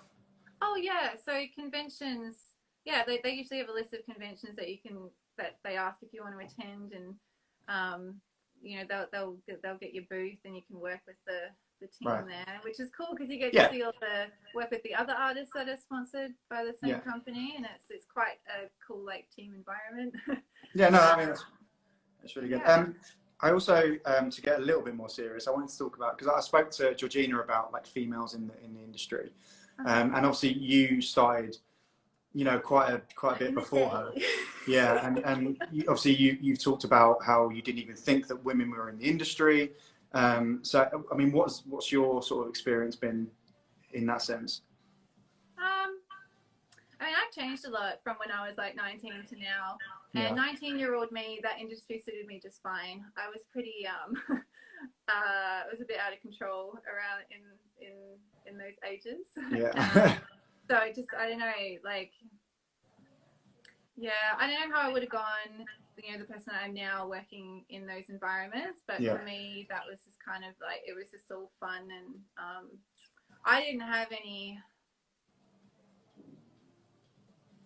didn't find it difficult to work there the shops that I did work at as a female, though I was usually not always the only one. There's like sometimes the only one, and then but usually a couple of others. And it wasn't long until there were more females around. And I know that there's depends what shop you're working at. Like I generally worked at shops that were quite good, but there's definitely a lot of shops I've heard stories about around the time. But my personal experience has been fine with the people I've worked with. Yeah, I think it's kind of always been the way that if you work in a place that I don't know, is have nice people in it, then you're gonna have a way better experience. I mean, it goes without saying, and I'm sure there's definitely shops that are still, way behind the times. And I guess my advice, not speaking from experience, but if get out of those shops, don't put up with that shit. Yeah, they're definitely out there, and there were a lot more maybe back when I started, but from what I can remember, I feel like I was always treated as an equal. Maybe not in the first shop I worked at, I didn't last very long there, but I also didn't start tattooing there. Right. But yeah, every other shop, you know, was equal to any other artist that was working there. Yeah. I also read that when you started tattooing, that you did everything. Like you didn't specifically do one style. I didn't know. I didn't know what. I mean, few people do, I think. But yeah, at that age, like, how do you know what it is you want to do? Like, you've got to try so many things. I agree. I think very fortunate to have been one of those people that are just gifted, and there are those people, and I'm like, wow, where they just come in, they've got their own style, and they know what they want. Personally, though, I don't like. There's definitely people that have a style already. I don't know if it's a good thing, because, like, well, I don't know. Maybe I'm just biased because I was similar to you. Like, I worked in a walk-in shop, and I just did, you know, tribal, like black and grey, whatever. It's what I was told to do. It's like, this is what you got booked in at 3. That's what you're doing. Absolutely. And I did that for the first probably 3 years of my career. Probably, I mean, even now, like I still do black and grey, I still do portraits, I still do, you know, if you know, I need to fill my diary, then I'll do whatever I need to do. Exactly. And I like that. I like having that kind of, you know, ability to be able to, you know, do something. But I think that now people, if they're going into one specific thing, it kind of limits them a little bit. Like, I know that I use all of the techniques that I kind of learned doing all other stuff. I put it into my work now. And I think it's very evident of the people that have done that. And your work is very, you can see that in your work. Like, you've got elements of like portraits, you've got elements of like putting in solid color, you know, and all those things. And I feel that if you go into it just doing one thing, it's very difficult to have that in your work, you know? I think it depends what angle you're coming at that from. If you want to be like well-rounded, and if you sticking to one style has its benefits in terms of if you're looking at followers, I guess. Okay. People, it appeals, you know, people like to know what they're getting, right, and sort of seeing the same thing. So I think in terms of like being successful, it's not always the case, but from what I've seen, people that stick to one style tend to, you know, they create a following around that. When you're going all over the place, like too dramatically, and I think you touched on it before with the guy you were talking to, like, you know, having 2 accounts for 2 separate styles. I think that's more along the lines of building up a business for yourself and trying to represent a thing instead of multiple things. Things confuses people, and it gets all over the place. And as an artist, I like to do many different things in many different styles and many different mediums. But, you know, I try to, you know, when it comes to like the business side of things, like stick to something that's a little bit more consistent. So I do think it's a good place to strive towards getting to, is finding something that's relatively consistent. I mean, I've been told that people can see my style in things, you know, even if I am doing something that I think is really different, like eventually your style kind of comes through in it. You can kind of see like that artist's, you know, style in it. But yeah, in terms of marketing purposes, I think like something more consistent and cohesive. No, I agree. And I think, like, you know, becoming a brand is such a thing, you know, and to make yourself, you know, if that's your, you know, goal to be popular on Instagram or whatever, which personally, you know, I don't think that's, you know, that works all the time. There's so popular on Instagram, and then there's like, you know, just building it to a point where it's like successful for business. Like, I wanted to build mine to a point where it enabled me to travel and sort of have work, and past that point I kind of let go of it. Like, I pushed hard to a point, like years ago. I stopped pushing a while ago, and then just kind of like, it was just, you know, there's a certain amount that's enough to kind of get by with the lifestyle that I want to have. And I think just trying to cultivate that, and then just knowing when to step back, because it's a hard thing to step back from, you know, because you can get very consumed in that stuff. Oh, absolutely. I mean, I think I'm definitely on the same page as you. Like, I did, you know, I got to a certain point, and then like I can travel, and I think, you know, it's a mixture of lots of things, like, you know, socializing and making those connections and whatever. But obviously, you know, using your Instagram to get to that point is a really good tool. So I agree. You know, you know, I don't put everything on there. Like, I try to be selective, and more through the years, it's less and less, and it's just, you know, just enough to kind of like keep that consistency. And I take a business approach to it, really. And I just don't like it to take the forefront of my life. I think, and that's very good that's for definitely mental health and all that sort of stuff. Absolutely. I mean, I definitely, you know, because obviously with, have you ever met Belle? I don't think you have you? I'm not sure. I don't know if I've met her. I'm not sure. But yeah, if I did. You're aware. I know. Yeah. And like obviously she is so immersed in that kind of, because that's her job, is the brand of her work and stuff, and she always advises me like, you have to keep posting, and I'm like, I can't. Well, there's consistency, and there's also just knowing what's just enough to keep at a level but not necessarily grow. Like some people just want to grow to like infinity, and it's about just the bigger, the better, the more. I don't know, if I'm getting work, and that's all that really matters, really. If I can travel around, if I can book some jobs for conventions, if I can get work in the 2 countries that I go between, then I'm happy. No, I definitely agree. Cool. I mean, thanks for the chat. It's been short, but unfortunately I've got other people to fit in. But is there anything else you wanted to maybe say to people, or advice you want to give to people, or anything like that? It's a very broad spectrum. I don't know, maybe just use this time. I think this time is really good for taking a step back and taking a look at, like, you know, just self-reflection and connecting with other people. I think that's what's really helped me through this isolation stuff, is like making a lot of calls and staying connected with others and family. You know, I spend half the morning on the phone and make calls throughout the day, and it just, you know, takes me off self and gets me out of, you know, my stuff, and just connects me with the other things that are going on. And you know, this is an opportunity to slow down and just take a look at what's really going on. So I'm on board. I've spoken to my family more than I've ever spoken to my family, and I think that is one of the positives to come out of it, is like connection is becoming a thing. And I guess there's you know, silver linings to everything, right? And I guess that's one of them. Yeah, excellent. Well, thank you very much. All right, do I have to appreciate it. I think I've figured it out now. I think I can cancel it. But boot me out? I can boot you out, yeah. But thank you very much, and we shall speak soon. Thanks for having me. No worries. Bye. See you later. All right, mate. Hello, mate. How are you? Not too bad, man.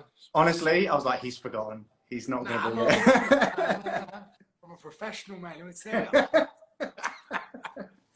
How you been, man? Yeah, not too bad, man. Good. Yeah, just keeping busy, doing little bits around the house and that, and just man.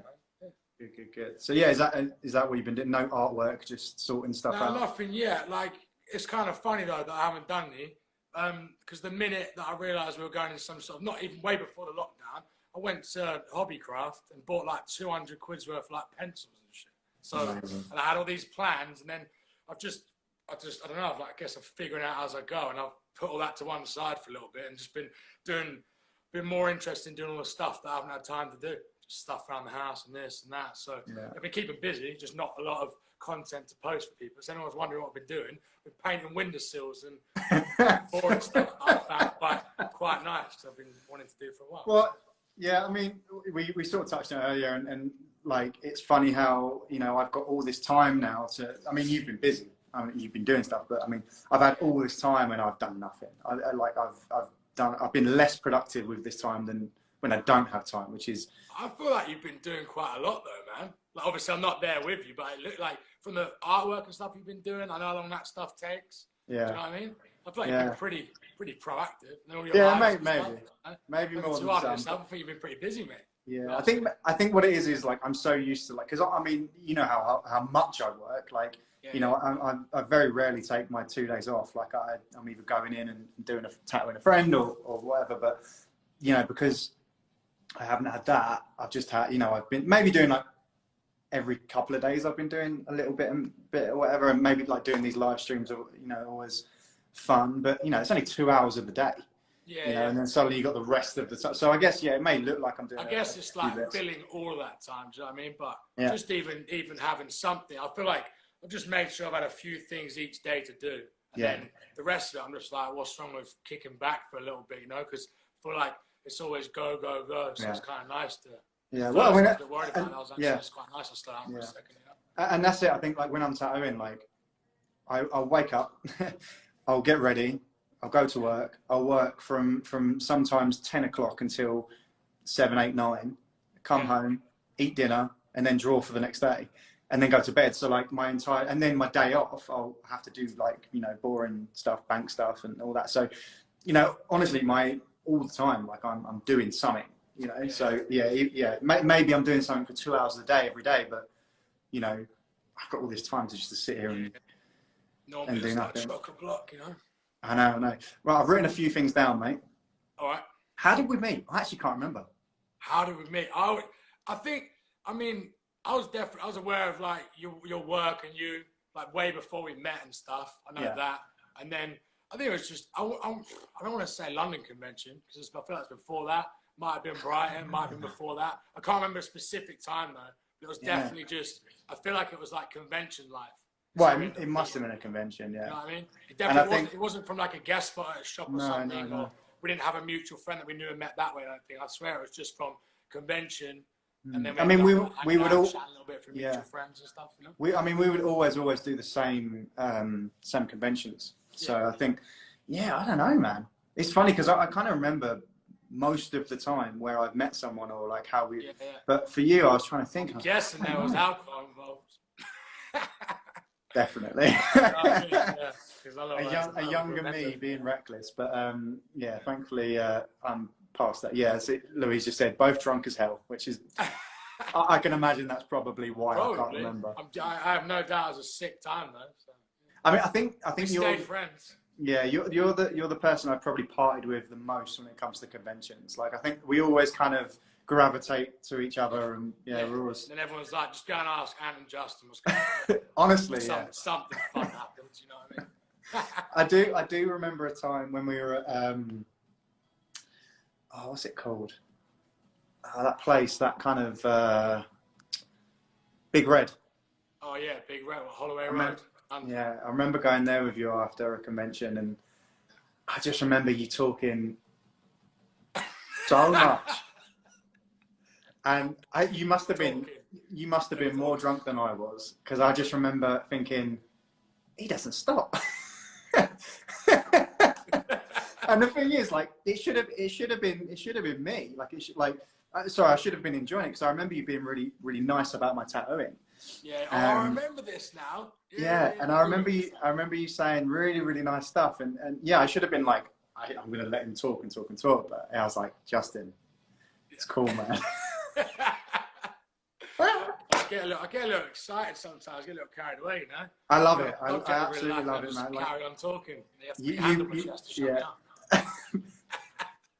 But you brighten up my day every time I'm around you. You like, it's one of those things where I'm like, I'm in for a ride here, but I love it. It's always been such a good time with you. Someone's just asked, how was our alcohol consumption during the lockdown? I've actually stopped drinking. I've been sober since September. So, yeah, man. Yeah, nothing. Not the odd beer, little chilling, eat, nothing, no? Nothing, man. Yeah, it was affecting my life negatively, and really? Yeah, man. And so I knocked that on the head a little while ago, and it's been really good. I've been sick, man. Yeah, fair play. Yeah, no judgment. Just got to do what they got to do, just to, you know what I mean? Feel better or be more productive or whatever. Just and no judgment. Yeah, no judgment for anyone else that drinks it. That's what I mean. It just doesn't work for me. That's what I mean. Whatever works for you, man. Grab that and run with it. That's it. Yeah, exactly. I wanted to talk about how you got to your style, because you've got a very distinctive. Even though a lot of your work is portrait, you've still got style within. Which I don't know anyone really that has that. You know, if they're a portrait artist and do realism, I don't know many people that have a style within that. And I just wanted to talk about, like, because I know you're influenced by a lot of like LA-based artists and people like that, and I just wondered how that's like kind of affected your style and how you managed to get to what you've got to today. Because it is very unique, even in a very like structured style. Do you know what I mean? It's like almost like there is a bit of a genre there, but at the same time it's kind of. Well, there's absolutely a style there. Like it's your style. I could tell your tattoos straight away, but it's a portrait, which is so odd, I think. And I can't quite put my finger on it. Sometimes I look at my stuff and I'm like, I think realistically, what's led me to it, I can't fully explain it because it's just been an organic process. I guess I didn't really sit down and, like, you know what I mean? You don't really sit down. It's a natural thing. Like this, and then even if you do that, it never ends up looking how you want it anyway. I agree. Yeah, it's just kind of. I think when I really look at it and try and break it apart, I think it's just it's from, I started out in a street shop, so I was just doing you know, whatever was thrown at me, you know, whoever had time, this person's come in, they want this, you just end up, you know, sit down for half an hour, sketch it out, and you have to get going with it. So I think I've used my liner a lot. I've used lines a lot. I used to, you know, I'd end up doing Japanese stuff. I'd do like neo-trad stuff, do traditional stuff, all that way back. I'll still do it occasionally, but very rarely. And I think just using that liner in there and stuff and getting more of an illustrative look to stuff. Right. I think, but then always really want to push the black and grey. I've always preferred sort of black and grey realism. It can be a little stylized slightly, you know? Yeah. And then I think it's just, over the years, I've ended up bringing my liner in and lining some bits and still basically having a realistic element and then still drawing some other stuff with it, but then shading it in a way, either in a fine line way or just a realistic way. And I think there's all of that kind of stuff blended together, and then that's how mine ends up looking how it does. I won't just, because I think some people be like, well, if it needs to be realistic, you can't really be chucking outlines on stuff, it's all got to be soft. I'm like, I don't mind if it's really crisp and sharp on some bits, so that my filigree, I might put a black line around it, and then other bits I'll keep it a little softer and looser and more powdery looking, I guess. And I don't know, I think just those elements, those skills that I've learned over the years, I've blended them all together, and then it just ends up become your style. I don't know, it's hard to kind of figure out. No, it's definitely, it's definitely a difficult thing to, it's because, people, you know, when they ask me, like, how did you come to your style? I'm like, because that's just how I draw. That's how I like them to look. Refine it down. You draw on your strengths, then you end up being like, oh, okay, I can shade them bits like that. I like that look, and then these bits I'll keep more of my liner and stuff. And then overall, it's because you have it, you know, even in your work, you have that. You have them soft, realistic kind of ways things are colored and shaded, and then you have them other bits that are just more block and solid, so it's a little blend of all of it as well. I think it draws on all your stuff you've done over the years, and now you've really honed in on all the skill sets. I don't know.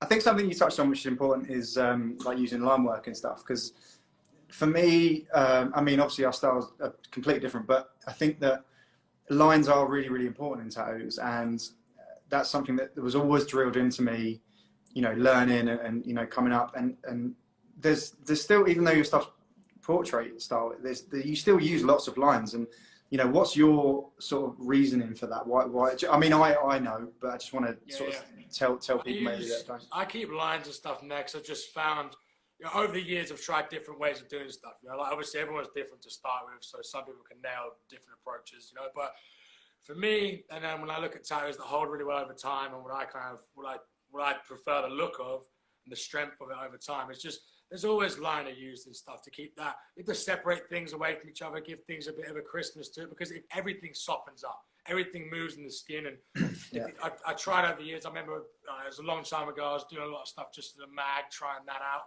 just to really get on that black and grey and push that, like just just using the mag kind of way.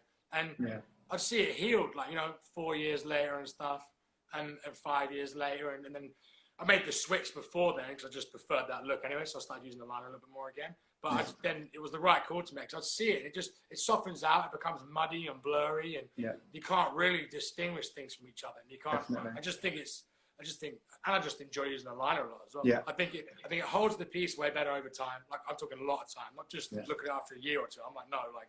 Well, you say that, but I mean, I'm not going to name the artist, but a really well-respected, really good artist who does like kind of color portraits, and you know, I've seen their work 2 years after it's been done, and it's fallen apart. And I'm like, just put a line in it. Just put a line in it, just around the outside, and it'll just, you know, it'll be so much nicer. And I almost like, I remember seeing it at the tattoo at a convention, and I was like, oh, that looks like a rip-off of that person's work. But it was still nice. You could, and I sort of, they came past the booth, and I was like, oh, who did your tattoo? Because it was still really nice, you know, like you could see the colours were in there and whatnot. And they told me, and I was like, oh. And that was only 2 years after, and I think that was the one thing where I was just like, okay, because I started to mess around with like doing stuff without lines, and you know, because I think at that time a lot of artists were sort of going that way, like making things really kind of like oil painting looking and stuff like that, and so I kind of pushed it a little bit that way, and then, you know, seeing that like the almost the best in the business. And 2 years later, it looking like that, I was like, oh, okay, I need to come back and you start using lines again. No, So definitely. I think sometimes people mistake as well, like using lines. You haven't just got to be dipping in black to do a line. You know what I mean? Yeah, definitely. Like you can be putting lines in with grey washes or colours or whatever it is you're doing. But yeah, I use a hell of a lot of like different tones in my grey wash. I'll use that, and I'll be sharpening things and putting an edge on something just so I know that it's there.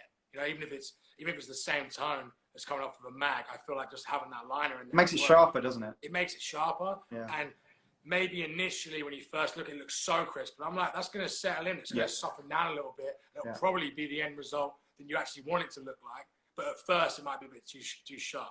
The same as you'll go a little darker with your tones and stuff for it to help you know when it heals what it's going to be. But if you did it for it to look how you wanted it at the time, it's going to disappear. Yeah, so it's about it's what are you tattooing for? Do you know what I mean? Yeah. You're tattooing for how you want it to look right now when they leave, or you're tattooing for how it's going to be. And I think the whole art of tattooing is how it's going to stay. Yeah, it's really interesting. That is the medium we're working in, you know. It has to heal, and then that's the finished thing. So, yeah, I think a line is really important, especially for what I do. Yeah. Definitely what you do, and some people. Well, I mean, this is the kind of point. Really well. I think everyone realistically should be using lines. Like I think, I also wanted to touch on something which I found I've told lots of people this, Justin, and I'm sorry, and I don't know if it's still true, but once upon a time you told me that you buy or you wear a brand new shirt every single day. Is that still the case? There's a lot of truth in that. Yeah.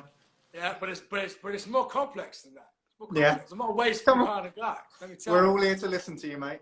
Okay, all right. So t-shirts I wear, I'd say, you know, anyone, I don't know, so in England it'd be like £3, right? So maybe like $5 in, say, like the US, for example, yeah? That's like less than most people's coffee, the one they'll buy on the way to work, for example. So there's like, so I always have the argument of, oh, it's so wasteful money-wise. I'm like, well, it's not really if you think of it like that. Two, real particular about how they fit. When you wash them, right, you start to lose the length on them a little bit sometimes. That's my head in, right? But, so yeah, it's not completely true. I don't do it every day, but like quite a lot. It's quite true. Like, I've definitely got a good stock, put it that way. Yeah, and then I wash them all, and then they'll all be folded up, and then literally I just give them out to all my friends. Yeah, but that's what I'm saying. I remember you telling me you donate your t-shirts as well, like you take them to a...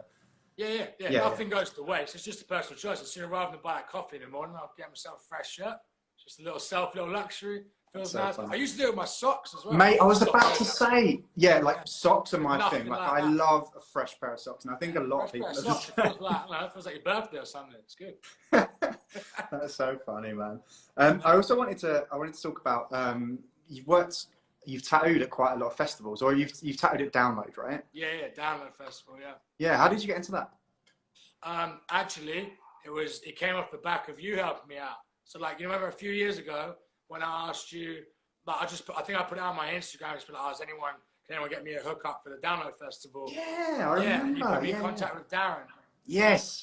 Yeah, and then, so off the back of that, of meeting him, and then just having a great time all weekend, hanging out. He's a good dude, isn't he? He invited me and Ash to then go and jump on and help him out with the backstage part of stuff the following year if we wanted to. Yeah, literally it was off. Yeah, it's honestly you sort of spearheaded that whole thing happening by hooking me up with that. So interesting. That's all right, man.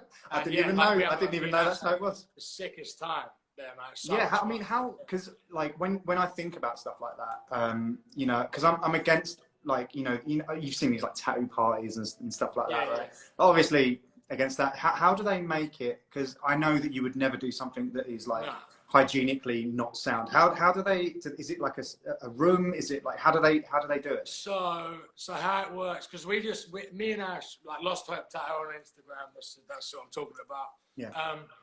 Yeah. We just do it on the backstage bits. So I think they have different tents throughout the festival and stuff. So that stuff, I have no idea how they. You do all the one backstage. So we just have like a fairly large area, tarpaulin on the whole floor, the same as it would be saying it's in the catering tent anyway, so it's a tent. Yeah. And then backstage we have our tables that we break down the same as at the convention. Tarpaulin on the floor, everything's wrapped, and it's just the same as the convention setup, really. But imagine just being in a massive sort of tent, like massive sort of backstage in the catering tent where they have all the food and stuff. So. Yeah, we get all that as well. It's bloody sweet. Interesting. So, I mean, off the bat, I know this. I mean, it might be not as interesting to tattooers, but I know there's a few people that aren't tattooers that are listening. Is there anyone famous that you've tattooed? Anyone famous? That you've tattooed off the back of that? Because I know you must have tattooed bands and stuff, right? I've tattooed bands and stuff, yeah. I tattooed, actually, yeah, that was cool, actually. I met, what's his name? Aaron Gillespie, I think his second name was, I can't pronounce it. He's the drummer from Under Oath.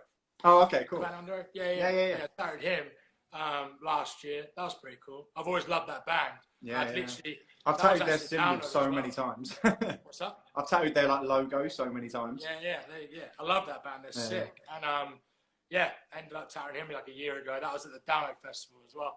And we were like, me and Louise, my partner, we were watching him in the top tower. And as soon as I got back to go and check if anyone wanted to get tattooed, he like just walked straight up. I was literally just watching you. He was like, sick, I want to get tattooed by you. I was like, all right, cool. No way. Yes, that was cool. And then he even said as well, and you can see it's genuine. You tattoo enough people, you can tell when they're being honest. And yeah, he was like, this is the sickest time I've had this whole tour. Just getting this tattoo and hanging out with me and Louise. It was the sickest time. Everything else has been going wrong with, I don't know, tour buses or this, whatever. So it was cool. It was a good time. Yeah, I guess for them, like, touring is their job, right? So they're doing it every single day. So, like, if you've got, like, especially someone of your ability, because I guess, like, tattooists that are synonymous with festivals, maybe not that great, right? So, and obviously, like... he even said that. He's like, it's never been a setup like this. And I was like... I did... Make it a little different, you know?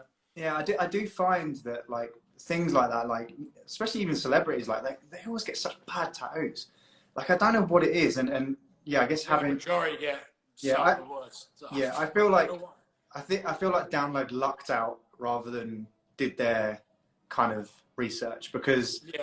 I mean, as I said, like, festivals and stuff like that, they never really get the best artists. So, yeah, I think for him it probably was because, starting off with just the environment, you know? Like I said, ours is backstage, it's a little bit different, but, yeah, just the environment definitely at festivals can be a little off-putting. To anyone who wants to keep it 100% on point, it's like, off the bat, you're like, I don't know about that. Yeah, but I think that's the worry, isn't it? Like, and I would have the same apprehensions. Like, if someone said to me, "Oh, do you want to tattoo in a field?" You know, I'd be like, no, but you don't know that they've set up like a really sterile area and stuff. And I think that's really important for people to know that, you may do this stuff, but they've figured it out. They've made it so it is sterile and it is hygienic. And, it's interesting to hear that from you, because I guess you don't really post that. The one thing I kind of worry about though is like on like, the main tents and stuff in the arena or whatever, it's almost like if anyone's staying at the festival the whole time, I'm like, it's the aftercare for me that I'm like, if I'm doing some people that are like, literally, they're like loading out that day and going off and going on a tour bus, which is a dry, normal environment, to some extent, for healing a tattoo, let's say. But if you're staying in an actual tent and staying at the festival, I'm like, you got to be pretty careful trying to look after it. Well, I mean, that's not really your responsibility, because, it doesn't matter where you tattoo.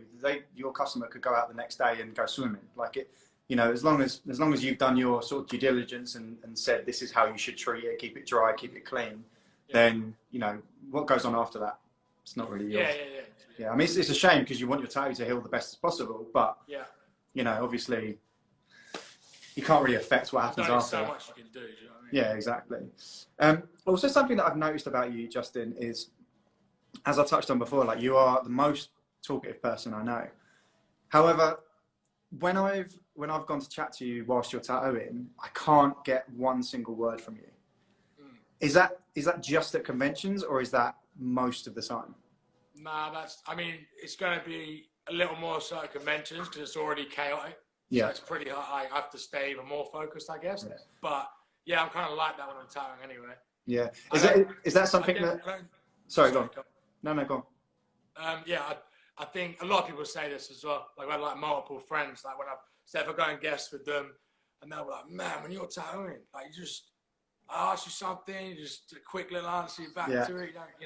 I think I don't find there's not this sweet spot where I find my tattoos easy, I guess. I think it's like, I give everything I've got to it. Like, it really combines everything I've got. Yeah. I know some other people, when they're tattooing, they can kind of get to a certain point and they can kind of just, not autopilot, but like a little bit go through the motions slightly. I feel like with what I do, especially just I don't know, maybe it's just me, or maybe it's kind of work that I do, or I don't know what it is, but I can't. Well, I mean, especially when you're doing portraits, like you're tattooing, you're looking at the reference. Like, so there's not really too much like. I think that's a big factor of it as well. It's the bit that I'd look up and I could chat to someone or whatever. That's being filled with me looking at a reference that I'm working off, and then I'm creating it as I'm going and deciding things as I'm going, as opposed to already having a set plan and then just going through it. You know? Yeah. How yeah, it's definitely a thing. I find it tricky to do that. Yeah. How has that affected you in terms of like your customer relationship? Because I know, you know, sometimes if I have a bad day or, you know, something's gone wrong, I can be very quiet. And generally I'm quite talkative when it comes to my customers and stuff. But there is, you know, there's times where I don't talk, and I always feel like because I want to give my customer the best experience. And I feel if I'm that quiet, then sometimes they may have felt put out by it. And it's something I do think about a lot. That connection or whatever, or felt like that was an enjoyable experience. Yeah. Like just working and then you finish. It's like, yeah. So is there do you do anything to sort of get around that, or is that something that I think I try and spend some time at the beginning of my session, like especially these days. I don't really I have everything ready, so we could literally start as soon as they get there. But I feel like I don't know, we kind of hang out a little more at the beginning, no? Yeah. Both have a coffee together. Yeah, that's so annoying, that time limit, isn't it? Does it just time out? Just an hour. You get an hour and then it cuts off. But yeah, what was I saying? Yeah, I find it. I don't know. I guess I find it easier talking to my clients as well because we've been there every minute of the whole thing. We're kind of like a little more in a rhythm together, I guess. But you know, like say if someone comes over, they won't really know if I'm in like a real technical bit or if I'm not. So with my clients, I find it a little bit easier to talk. Definitely, while I'm working. Well, yeah, I think also, you're gonna build up a relationship with a customer anyway over the time. But I find a lot, like I hear every now and again, like not specifically you, but I know some other people are similar in that. You know, conventions, they will be so concentrated on their tattoo that, you know, people walk away and go, "Oh, he was rude," or you know, you hear every now and again that, "Oh, you know, he wasn't, like very accommodating or whatever." And but I know these people, and I'm like, no, they're not. They're just working. I think that's something that is difficult to kind of. There's a line when you're at conventions where you kind of have to be, or I find pressured to have to be more sociable or like amp it up a little bit to make sure that, you know, I'm dividing my. I don't know, like if it's a division of attention. Definitely conventions, I try and do that. I'm sure, like here and there, I definitely have like not hit the mark with certain people. It's just probably impossible. Do you know what I mean? But yeah, I definitely try at conventions to do that. Like if I see anyone really looking, I'll definitely try and, you know, just a little thing you can do. You've got gloves on the machine, you've got a bed in the way of you, you can't really get too close sometimes. But if you know the little things you do, like, you know, you just look up, you try and catch anyone's eye, a little raise your eyebrow, a little smile, just to acknowledge that they're there and stuff and they're watching. And especially if they want to come and buy some artwork or grab a t-shirt or ask a question, like I always try and welcome that as much as possible. But those environments are tricky. Like they are. I think that's something maybe. And then you're down to the wire as well. Like sometimes you're doing a 10-hour piece. Yeah. I'm like, they cut you off at a certain point. This has to get done. This person's flown from somewhere. There's only so many times you can stop and start, gloves off, to say what's up to someone, or I don't know. It's a lot of juggling stuff that people. I agree, man. And yeah, it's difficult. But I mean, how I kind of get around that, I guess, is like I always explain to my customer at conventions that, you know, this may take a little bit longer, just because of, you know, the situation we're in. And I think as long as customers kind of know that, and I think most customers are aware of having to kind of separate your time a little bit. I think that's all you can really do. Like, because I think it is important to give your, because people are there to see you, right? Like that's kind of the point of a convention. So if you completely hide away, and I get it why some people do it, because they've got to put their attention into their tattoo, but I think it is also important to try your best to, you know, even if it's like bringing an assistant along, so that assistant can do that bit, you know, and talk to people walking by, and, you know, if there's a specific question, then they can ask you and you can kind of divide your time that way. But I think, it's probably a pretty important part of tattooing as well. You definitely start as well, like with certain pieces, like it just takes the whole day, and then there might be some left to do the next day, so we'll still have a day and a half. But now at conventions, I always try and keep the Sunday where I just do the smaller parts of my work, like my mini roses or a little bit of lettering, or just so I know I can just get that one done and I can tell how long it's going to take. Now I've got some chill time just to, again, to give all that, to just be at my booth, to talk to people, to hang out, just to yeah, I'll try and do that because it's such an important aspect of conventions, you know. And people come for that, so yeah, I try and do that now. Try and mix it up a little bit with that. So I'd love to talk to you more, mate. And I know you could go on for a lot longer, but I do need to move on because I'm already 20 minutes late. So that's cool. We're done, yeah. We are done, mate. Yeah, thank you so much. I flew by, crazy. I know. I think, as I've said it before, but in future I'm going to maybe cut the amount of artists down and then just talk to them for a longer amount of time. Because there's loads of stuff that I wanted to talk to you about, but that's I cool. kind of We'll got do another one. We'll do another one. We'll do another one. Yeah, for sure. I think we could be around, mate. Yeah, we could fill an hour's worth. I mean, we could fill a whole day's worth of just chatting. So for sure, man. But yeah, I mean, is there anything like any advice or anything you wanted to say before you went? I guess to anyone else that has any more questions right now, feel free to DM me. We've got a bit of time, so just bullet point your questions. Just keep it to maybe like 2 or 3, and I'll try and get back to you and answer them. To anyone that's out there right now, if they feel like they have anything to tip their tongue right now. Other than that, stay safe, and yeah. All right, man. Thanks, bro. Cool, man. No worries. I'll speak to you soon, Dave. Take it easy. See you later. Hello. Hey. How are you? Good. How are you? I'm good. This is going well, isn't it? Have you been watching? Yeah. I started watching like 20 minutes ago. Oh, cool. Yeah, probably when you should have been on. Artist life, I'm right? sorry. I was fairly ambitious, thinking I'd be able to fit everything into a 20-minute slot, but I didn't want to draw it out. Do you know what I mean? I didn't want people to be like, "Oh, come on, hurry up." How you been though? Pretty good. Yeah. How about you? Yeah, I mean, I've been trying to be busy and do these kind of Instagram things, and I don't know. There's not a lot to do, is there, really? I mean, I keep finding stuff, so yeah.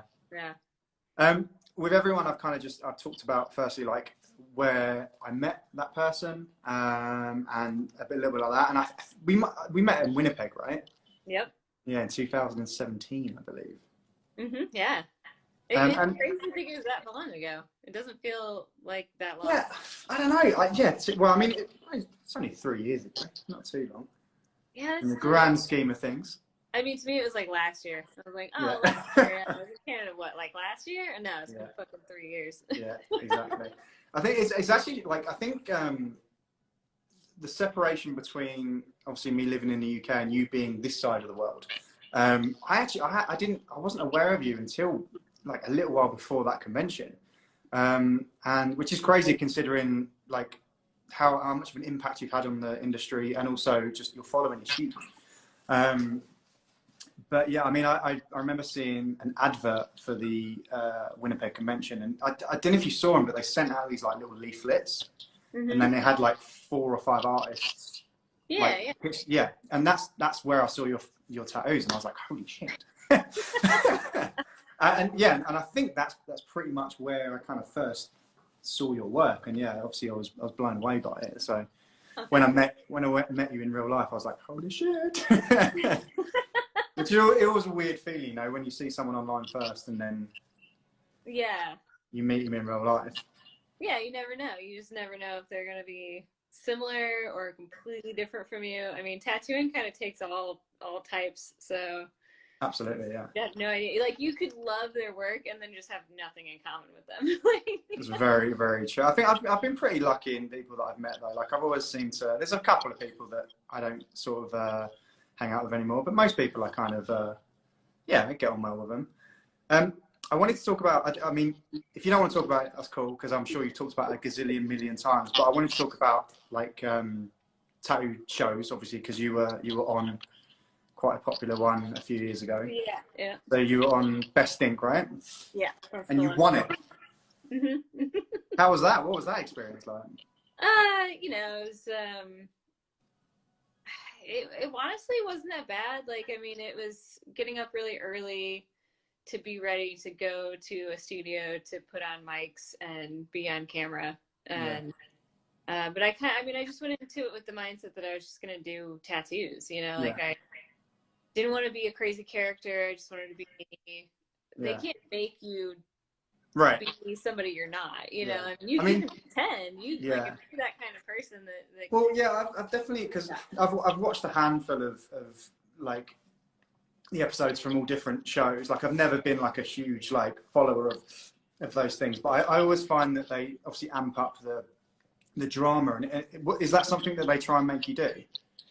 Yeah, like they'll kind of ask you leading questions, you know, when they do the little like one-on-one interviews. They like, well, this happened. What did you think about this? And so said this, and like, how does that make you feel? And they're hoping for like some kind of sound bite from you that's like gonna give them something dramatic to work with. And I mean, they definitely, because our show, like Ink Masters, they all stay in a place together. Right.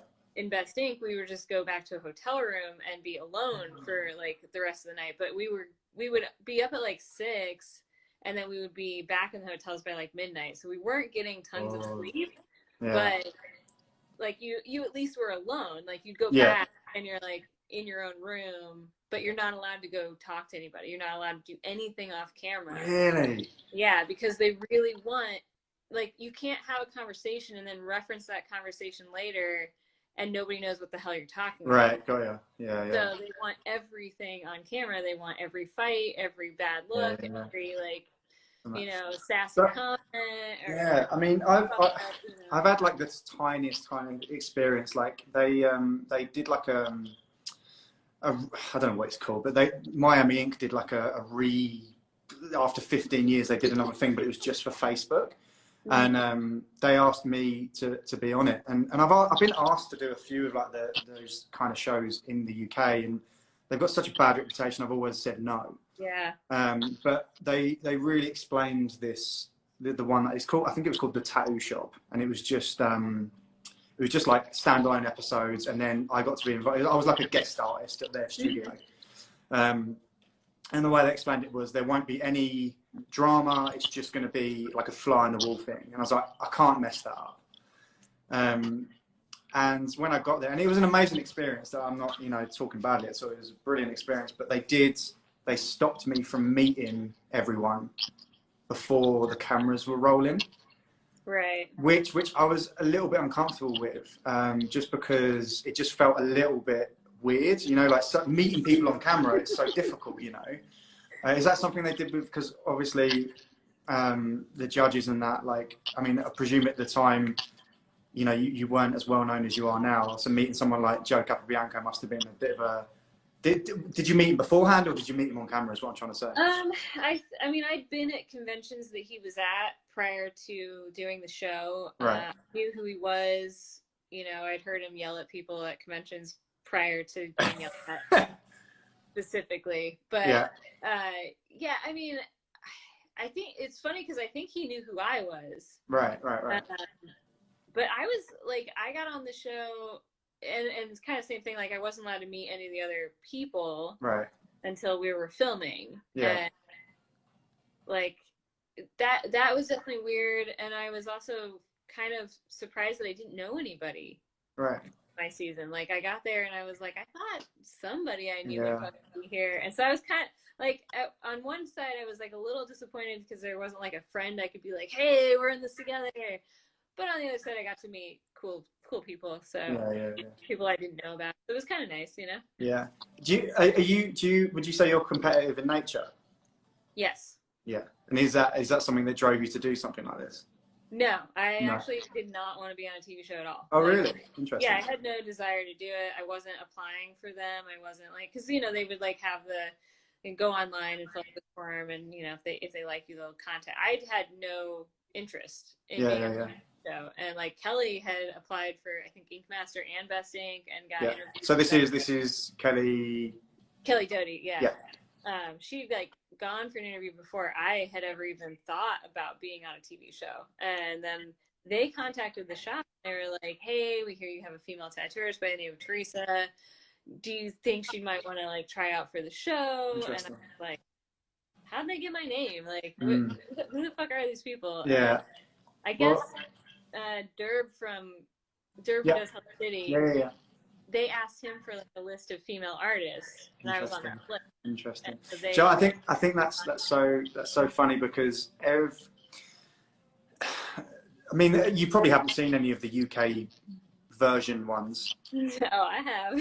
Oh, okay. So they're but I think people are like, every artist has been contacted. Like I feel like people that apply, there's no point of applying because they already have people in mind that they want on the show. Because I know in my sort of circular group, everyone was contacted for like even like London Ink, and like I remember being contacted about that before. Like I've been tattooing like 5 minutes, so I think they just send out like a mass email, and then I don't know, which I think is really strange. What I wanted to talk about is like, because I watched the first episode of Best Ink last night just to like remind myself about stuff. It looked so much fun.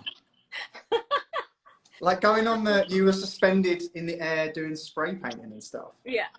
That's like, I would love to have done that. But what I wanted to say was, in my opinion, whether it's your opinion or anyone else's opinion, you were head and shoulders above everyone else on that show. And how did you deal with because I think in my opinion, when I watch shows like that, because I've been watching, have you seen Skin Wars? It's like a body painting thing. Yeah.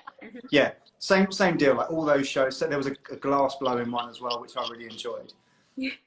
I always find that there's one person who is better than everyone, and that one person always gets critiqued a lot more than everyone else. They're almost held to a higher standard, and I find that you were that person on that series. How did you feel like when people were judging your tattoos unfairly? I thought they were judging them unfairly, but I mean, you may not have thought that, but I feel that every now and again the other person may have won just because you are a lot better than everyone, so you're held to a higher standard. Did you find that, or was that something, Honestly, I was more frustrated with losing the flash challenges that were like the little like art challenges at the beginning of the day. I was more upset about losing those than some of the tattoo ones, because like I expected to be critiqued harshly for tattooing, and then we would do these fucking projects and they would have like somebody judge it that had just they had no art background at all. Like it was like, bring in your neighbor from next door and have them tell you if it's a good painting or not, and so like a lot of times they would just go with something else, and you like it was so obvious like which ones were the better ones, and they almost never win. Yeah, well that's what I mean. Like I always watch these shows, and I'm going to go back to the Skin Wars, the body painting one, and the first series. There's one guy who's like, he's a professional body painter. You shouldn't be competing with these other people who are like part-time, and he didn't win. He didn't win the show, and I'm like, how did he not win? How can you give it to someone else? I just can't get my head around it. And if I was in that situation, it's probably one of the things that I would never do that. I would never be a contestant, because I know that I'm like at a certain tattoo. I mean, it reminds me of like tattoo convention. Like you've put in stuff for a tattoo convention. Your clients have gone up and entered a tattoo for tattoo of the day or something. Yeah. And at the end of the day, like the people judging you have priorities of what they like to see and what they enjoy looking at, and you just don't know until that person goes up and you see who the winner is, what exactly they grab. And you can sometimes see, because like especially if they do like top 3 and all 3 of them are like something that you're just like, these are all traditional, so like why did I throw in an illustrative tattoo in a clearly traditional competition? And I think that's the problem with art, like judging art in general, is it's subjective. It's whatever you like, And although I think there are good judges. Like Justin and I had to do some judging in Justin Hartman and I did some judging down in Cali, Colombia. We went and judged the convention, and we tried to like not just pick stuff because it's close to what we do. We tried to just pick what was the actual like best fucking tattoo, Yeah, I find so. I mean, I've got an experience with judging as well, and it was funny because before, I'd never done it before, and before I actually got asked to do it, I was chatting to one of my mates. I was like, God, this one, like, realism always wins, rightly or wrongly. Realism always wins. And I understand, because visually, when you look at realism, it looks like the thing it's supposed to, right? So, like, you have like a reference photo almost. So I understand why it wins, but I was just saying, sometimes I wish other things would win. And anyway, they asked me to do it, and I was like, right, this is my like chance to, you know, have my say, and because I always find that either realism wins or a local artist wins, especially if it's like a smaller convention. So I was like, right, I'm gonna, you know, judge this fairly, like, you know, it's gonna be based on like technically the best and like and all that. And I got up there and I found it so difficult, like right off the bat, because the first person would come in and you have no sort of, you don't know the quality of the competition. So you can't like, I sort of just, okay, that one's 5 out of 10. And then the next person will come up and it'll be like either vastly better or vastly weaker. And I'll be like, oh, I need to adjust that first one. And I kind of was like juggling between them all. Do you know what I mean? Yeah. Yeah, and the way we did it was, it was a mark out of 10. And then for the best of day, it was basically, there was 3 judges. There was me, another tattooer, and then like a sponsor of the show, like a supply person. And we just had to decide between us which one was the best, like tattoo. And I remember myself and the tattooer both went for this like Japanese thigh piece. And the supplier said, he was like, no, this realism rose wins. And it was like, it was nice, but it was like this, it was this big, you know, it just wasn't as impressive as the Japanese piece. And me and the tattooer were just like, no, the Japanese piece has to win. It's much better. Like, and you don't really know what you're talking about, like the supplier, you know, 'cause he's not a tattooer. He doesn't really know what he's looking at. Anyway, we couldn't agree. So we just said, okay, let's just put it, like, use our votes, and then whoever gets the most points wins. And before we could give our votes in, the supplier changed his mark for the Japanese piece to a 0, and then put the rose to a 10. And we obviously didn't do that. Turns out the one we wanted to win didn't even come 3rd place because of how the votes got skewed. And I just remember thinking, I was the judge and I couldn't even get the tattoo that I wanted to win to come 3rd place.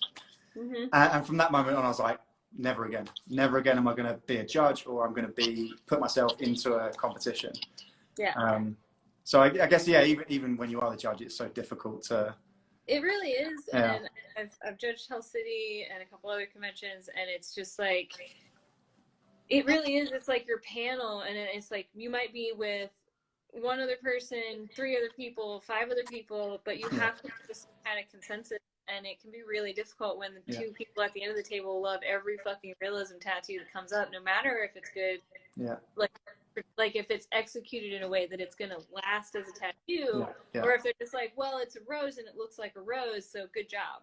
And you're like, I guess if we're only judging on whether or not it looks like the thing. Then, exactly. And I'm not like bad-mouthing realism, because obviously there's amazing people that do it. Well, and that's the thing. Like when we were in Cali, we gave our best of show away to a guy that did a black and gray realism.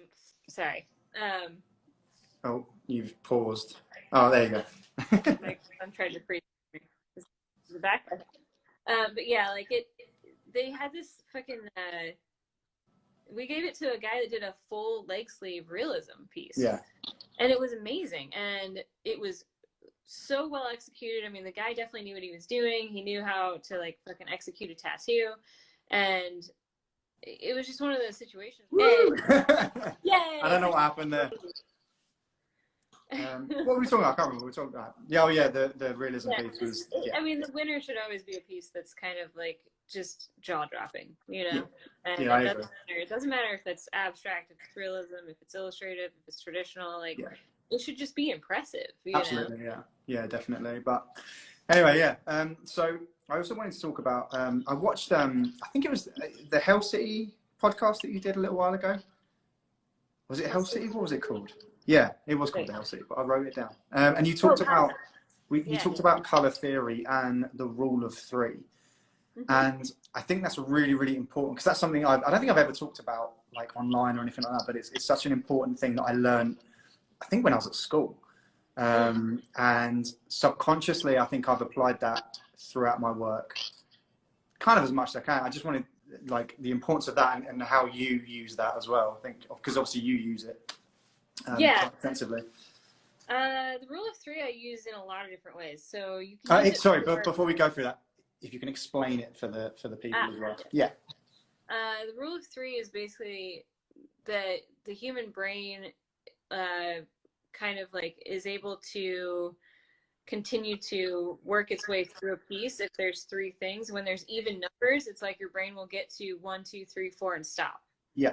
So when you have odd numbers, whether it's 3, 5, 7, like it kind of leads your eye around the piece and it kind of continues to do that. Yeah. And it works in a lot of different ways. Like it can work with the amount of items that you have in the composition, and it can work with the amount of colors that you chose to put in the piece. But like all those different things that you can choose to do, like if you're thinking about it in the rule of three or in the rule of odds, it will create a stronger piece. And it's just like, it's just how our brains process visual things. Yeah. So, yeah, I remember because, I definitely learned it at a very basic level when I did art at school. And when you spoke about it on that podcast, I was like, yeah, I do that. Definitely. I definitely do that subconsciously. And because whenever I do, like, even when it comes to like drawing roses, like I'll always do like the last petals, I'll always do an odd number of petals. Just because I think it looks nicer. And yeah, it was really interesting to hear you talk about it in more of a, like a detailed way. And color as well. Like if I have two colors, I always put a different color in the background. So I think that's something that a lot of artists don't think about. And it's hugely important, I think.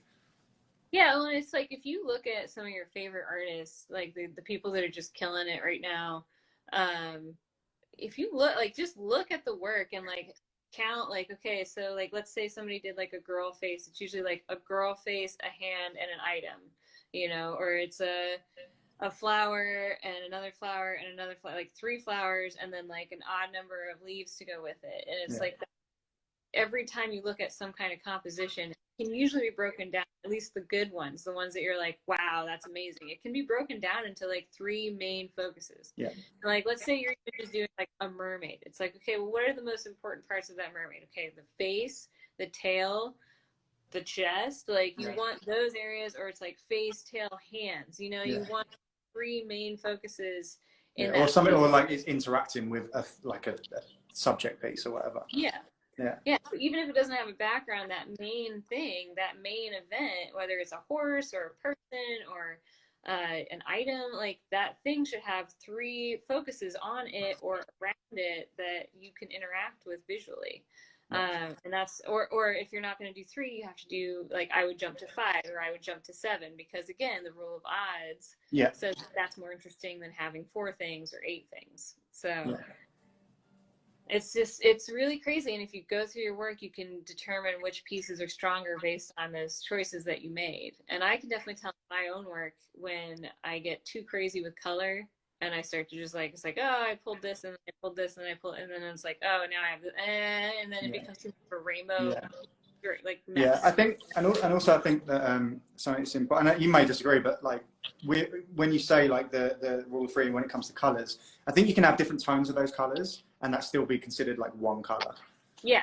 So like I would pick like the red family, and you know, the green family, and then the brown family. I would choose like colors within those groupings. It's not that I just limit myself to 3 actual bottles of ink. I wanted to make that clear for people, because I think and that's true, but I think that you can see that in traditional tattoos where they only are using 3 different colors of ink. You know, it's like they have black, yellow, and red, or black, red, and green, or something like that. I guess like sticking with that kind of stuff is like drawing inspiration from stuff not necessarily in tattooing, because I think that's something that I learned quite early on, is to not just look at tattoos because you end up just copying other people, right? So like drawing inspiration, and a lot of the time I draw inspiration from, like if I travel somewhere, I'll always like even just using flowers that are native to that area and bits and bits, and you know, other artists outside of tattooing. I think that's really important. I don't know, I presume you do the same thing. Oh yeah, I have a whole like this bookcase behind me is nothing but art books, and not like I think there might be one or two like tattoo collection books, but the big helps are definitely the art books. You know, like the people whose work I just love and gravitate toward. And when I'm just like sitting here trying to figure out what the fuck to draw, it's like I'm gonna go just look through a book and just get ideas. You know, like I'm not gonna take from that. Like I'm not gonna be like, oh, I want to do that and that and that, but I'm just gonna be like, oh yeah, that kind of flower is interesting. Maybe I should learn more about that flower, and maybe I can use that in something later, or that concept or that theme. You know, those things are what I'm looking at. It's like, why did they do it? Not like, how did they do it? Yeah, and I think that actually is important in terms of like when you like, for me anyway, like when I draw stuff, like I almost feel like I have to learn, like, for example, a rose. Like I want to learn how that rose has grown. So where it comes from the bud and it spirals out and then the petals like unfurl. And I think knowing that is so important, because I see so many times when and it even works in like more traditional stuff. Like if someone draws something technically wrong, that's where things fall apart. You know, if they're just kind of copying something and they don't understand what they're drawing, I think that lets people down a lot as well.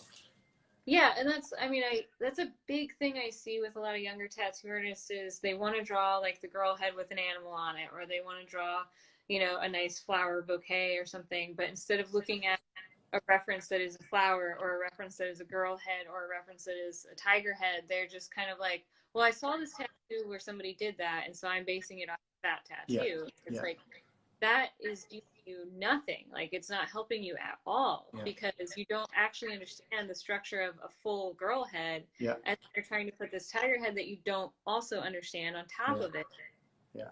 It just leads to like really weird perspectives and like disjointed images, and things not really meeting up the way they should, you know. I think one sort of pet peeve I have is when people, if they put like a string of pearls or a necklace on something, having it like, so if it's on the here and then it just stops, like one pearl will stop there. And I'm like, that doesn't make any sense. Like it would obviously go over your shoulder or go around your neck. Like you have to, and that shows me that they don't understand what they're drawing. They haven't taken the time to, and you don't have to have like a real life reference, but you can see pictures of girls wearing necklaces. Yeah. And that's the thing is like, it's that like lack of like motivation to understand it beyond just surface level. Like you have to want to know more about the thing that you're drawing and do the research. And it's when you get lazy and you're just like, oh fuck, I got to fill this space with something, I guess pearls, and then you just kind of got that shit in there, or you use a like, you know, Procreate brush or something. Well, that's something I was going to come on to. I think that like, because a lot of people, because I don't know if, I know you use, do you still use the Wacom, or are you onto the iPad now? Yeah, no, I have both. I use both. Yeah. Well, I mean, because I used like I used it for like a minute, like the Wacom, and I didn't really like it because it was like it was on the screen and it was like a pad rather than like, because it's combined now, isn't it? It's not that anymore. Now but that's when I had one. But it's gigantic. Yeah, that's when I had one, and I didn't like it. But I use the iPad now, and I find that like, because people always say to me, oh, does it not make you lazy because you do have those brushes? And it can do, it absolutely can do, because you can just go and it's done, right? But you still need to understand how that works. Otherwise, that's when I think those problems start happening, you know? Well, yeah, because like unless every image you're trying to draw is a flat two-dimensional image, then it doesn't. You know, those brushes are a great starting place, but they're not where you're supposed to finish. Yeah. And that's the issue that I have with a lot of Procreate stuff, is that it makes it a little, like, I don't 100% believe that the pencil on Procreate is as sensitive as a fucking like regular ass pencil. Of course not. Yeah. You know, like the mark making that you get when you draw is going to be vastly different from the mark making you can achieve on Procreate or even Wacom. Like, neither one of them are exactly like a pencil. So, like, even in that regards, I think that you're doing yourself a disservice if all you ever do is pick up a Procreate pen. I think that you need to understand how to fully like do something on a piece of paper and be confident about it, you know. And that's the downside, I think, to a lot of like the Procreate stuff. the Wacom's, like digital art in general, is that if you can't do it on a piece of paper, and then you're trying to do it digitally, you're taking all of the shortcuts digitally before you understand how to do it manually. Yeah, because when it comes, and I'm going to only specifically talk about those pearls.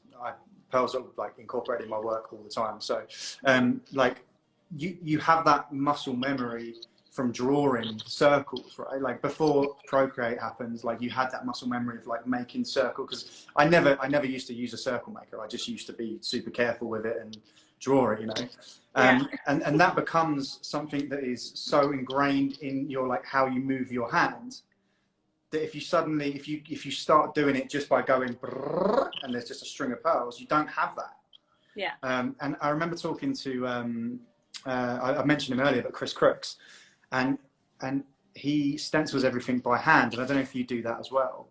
But I used to do everything by hand, and it gave me like you've done it already. You've done the tattoo, like by the time you tattoo it, you've done it like 3 or 4 times, because you've drawn it twice, you've lined it, then you've stenciled it, and you get that muscle memory just from doing it over and over again. And I think that maybe, I mean, I've been doing it a long time now, so I don't really need that. But you know, using the iPad, if you go straight from the iPad to a stencil that's been printed out to the tattoo, the first time you're really doing it is on the skin, which is pretty scary, to be honest.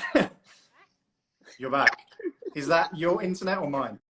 I have no idea. It's probably mine. What are you doing? I don't know. Anyway, I just wanted to talk about your crow. You've got a pet crow, right? Yeah. What on earth? How does that happen? Pretty easily. Like, you get a hold of a guy that has a crow, and then you exchange money, and you know, then you have a crow. I didn't know that you could have a pet crow. So he's a African pied crow. Okay.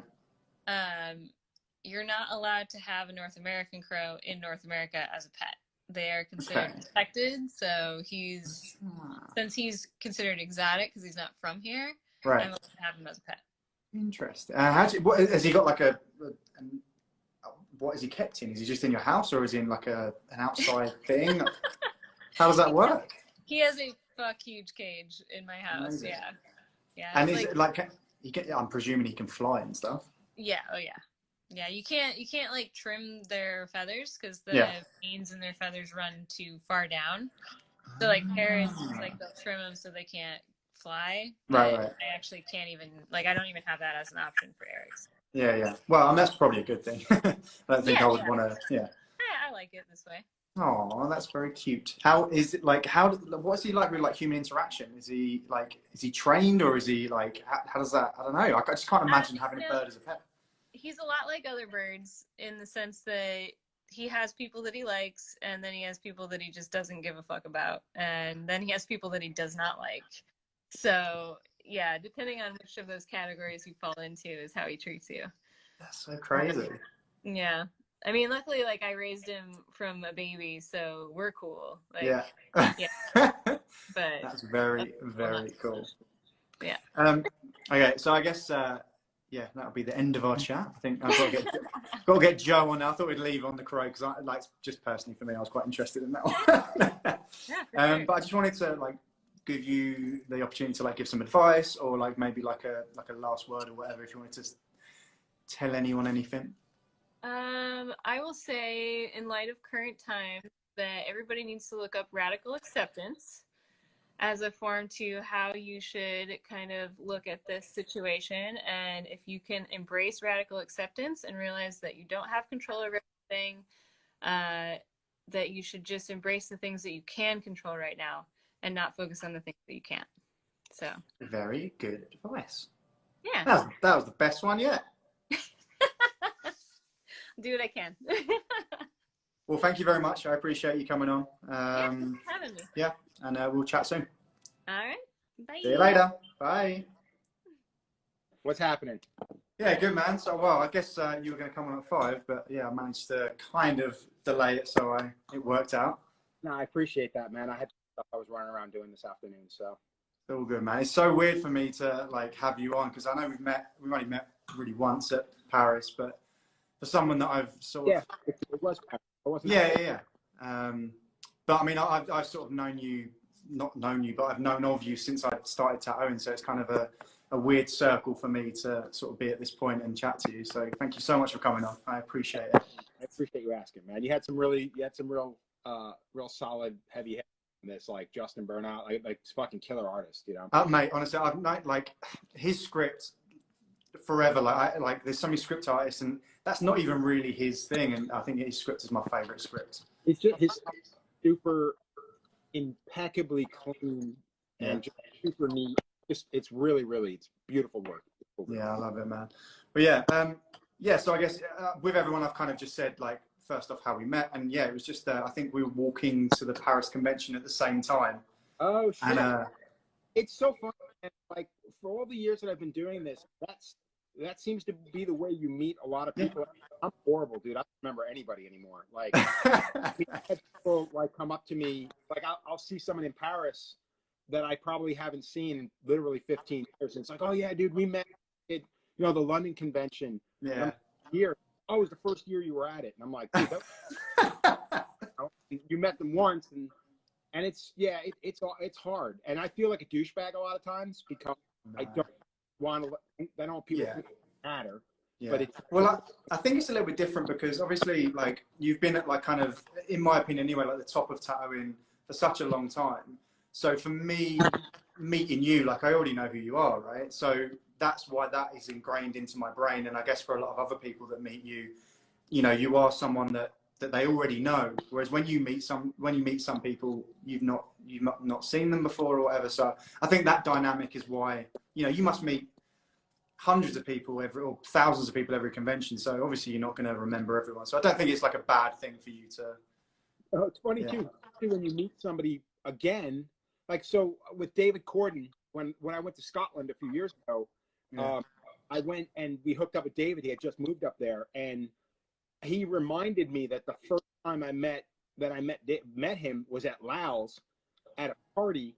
That because Lau had done, I think it was me, Jimmy Litwalk, there was a couple of us there, and it was our last night there. And Lau invited everybody to Franco, and we literally just hung out at the table. And David was there, and he had just started tattooing maybe a year or two before. He was asking Lau advice and stuff, and he's like, you know, Lau's like, well, Joe Capobianco is going to be at this thing tonight. Why don't you come with us? He's like, oh, I don't know. And he introduced me. I don't fucking remember. Looking back, he reminded me that that's the first time we met. I'm like, oh my God, you were the guy at the fucking table wearing a leather jacket, like fucking David. Yeah. And I'm like, man, I'm so sorry. I can't believe I forgot that. But that happened. So, of course, yeah. I mean, and you know, you can't, you know, if you meet that many people throughout a career, it's so difficult to, you know. It would always impress me with guys like Juan Puente. Like I went to the San Jose convention with, and Juan Puente drove us from Los Angeles up to San Jose, me and Rodney Raines, and driving up there, amazing, like an incredible trip. Like the artists that were in this fucking van, was amazing, and shooting the shit the whole ride up there. And we got to San Jose, and fucking Juan knew everybody by name. If some dude came up to him, hey Juan, what's going on?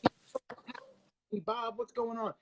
Fucking knew everything, and I was so impressed by that. And I'm like, gotta work on mine. Yeah, I mean, I had a similar experience with Mike Rubendahl and Tim Hendricks, because I met Mike.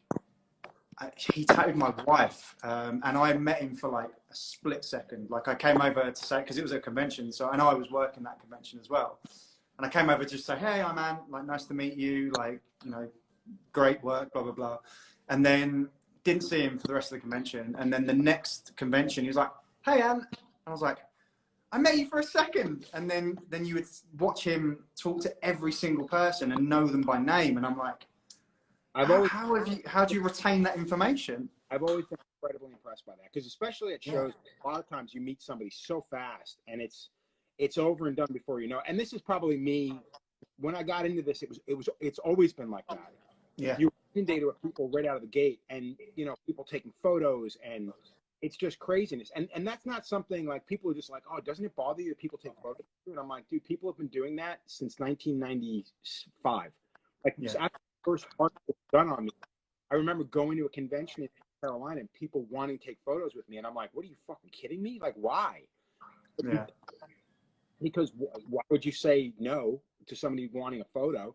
Yeah, so it's gotten crazier. I'll admit that. But I mean, realistically, it's something we've done our entire, and I guarantee anybody will tell you that. You know what I mean? Do you think you say that it's got crazier, but I feel that, like, for me, because I mean, I've been tattooing 12 years now, so it's a substantial amount of time still, but I still feel new to the game. But when I started going to conventions, I remember it being this like mad rush. Like I remember my first ever convention was Brighton Convention. I think you may have even been there. I'm not sure. Never done the Brighton. Oh, you've never done that? Well, it was my first convention. I remember queuing up and running to the booth that I wanted to go to. Like and it was this huge buzz and whatnot. And yeah, it was more of a, I don't know what it was. I don't know whether it was like because artists were less accessible, you know, less private life on Instagram, and it was just such a huge thing to go and like meet these people or get tattooed by them. And now I feel that it's those same conventions, even though they're probably better quality conventions now, you don't have that buzz anymore.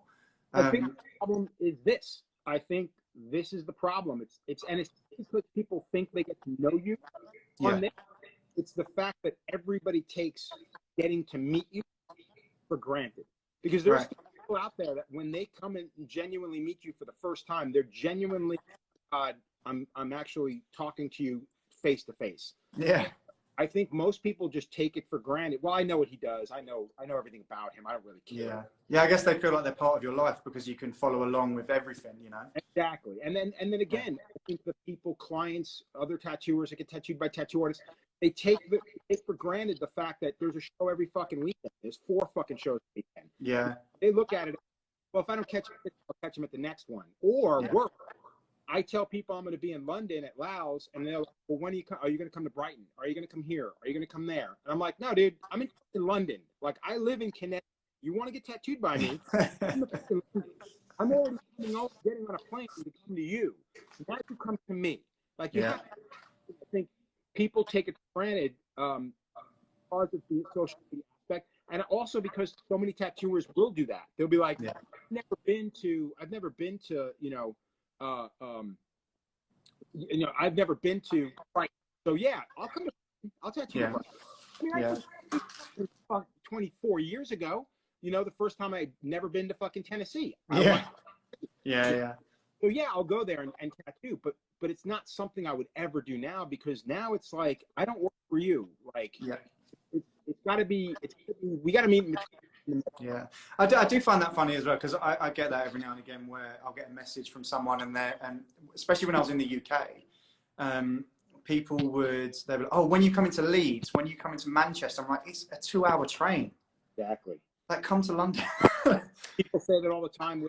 Like, I go to Scotland and I'm like, like, well, dude, you coming back down to London? I'm like, no, I'm not. If I do go to London, I'm most likely going to tattoo for maybe a day, and I'm going to spend the rest of my time at Laos. Because I really don't know shit about tattooing in London. I want to hang with friends. If I go back to London, it's going to be because of that and to have a meal at the Franco. That's it. There's no reason for me to want to go to London and work. Definitely, yeah. I remember the first time, because Lau's, he's a legend, right? He's been, like, especially in England, like, he's just the guy. Like, you know, my boss used to talk about him all the time. And I remember the first time I woke up and it was actually on Instagram and I had loads of notifications of like Lau liking my work.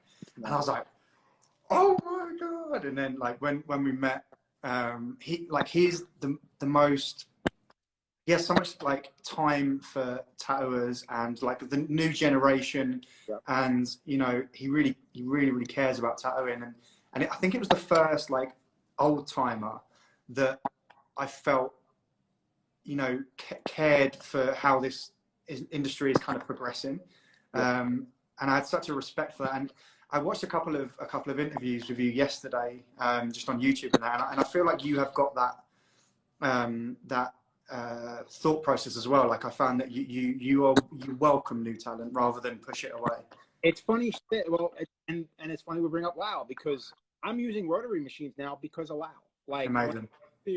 When I did a guest spot at his shop, it would have been about 14 years ago, and we were sitting there. Punk Adam was there, and he was just like, "Hey, have you ever used Stigmas, these rotary machines?" And I'm like, "Dude, by the second day, I actually did use machines, and I'm like, wow, these are actually pretty good." Yeah. And I tattooed Adam the next day. I tattooed one of his hands, and he's like, "What do you think?" And I'm like, "Dude, this is impressive. Like, I'm actually pretty blown away." Yeah. I went home, and he was like, "You gonna buy them?" I'm like, "Yeah, I'm gonna look into it." I went home, spent 6 months, came back, and did another guest spot at his house, and I think we did London convention. Right. And he goes, "Did you buy the machine?" I'm like, "No, I haven't bought them." Stop fucking pussy and buy them. Those are his exact words. And I literally went back to his house. He was taking the dog for a walk. I went back to his house and ordered 2 Stigma Hypers online. And then when I got home about 3 weeks after that, the machines arrived. Yeah. So yeah, Lau, older generation dude who still keeps a foot in what's going on now. And I can honestly say, like, I've always been like that for the most part, but seeing him do it, it almost makes it okay. You know Absolutely. what I mean?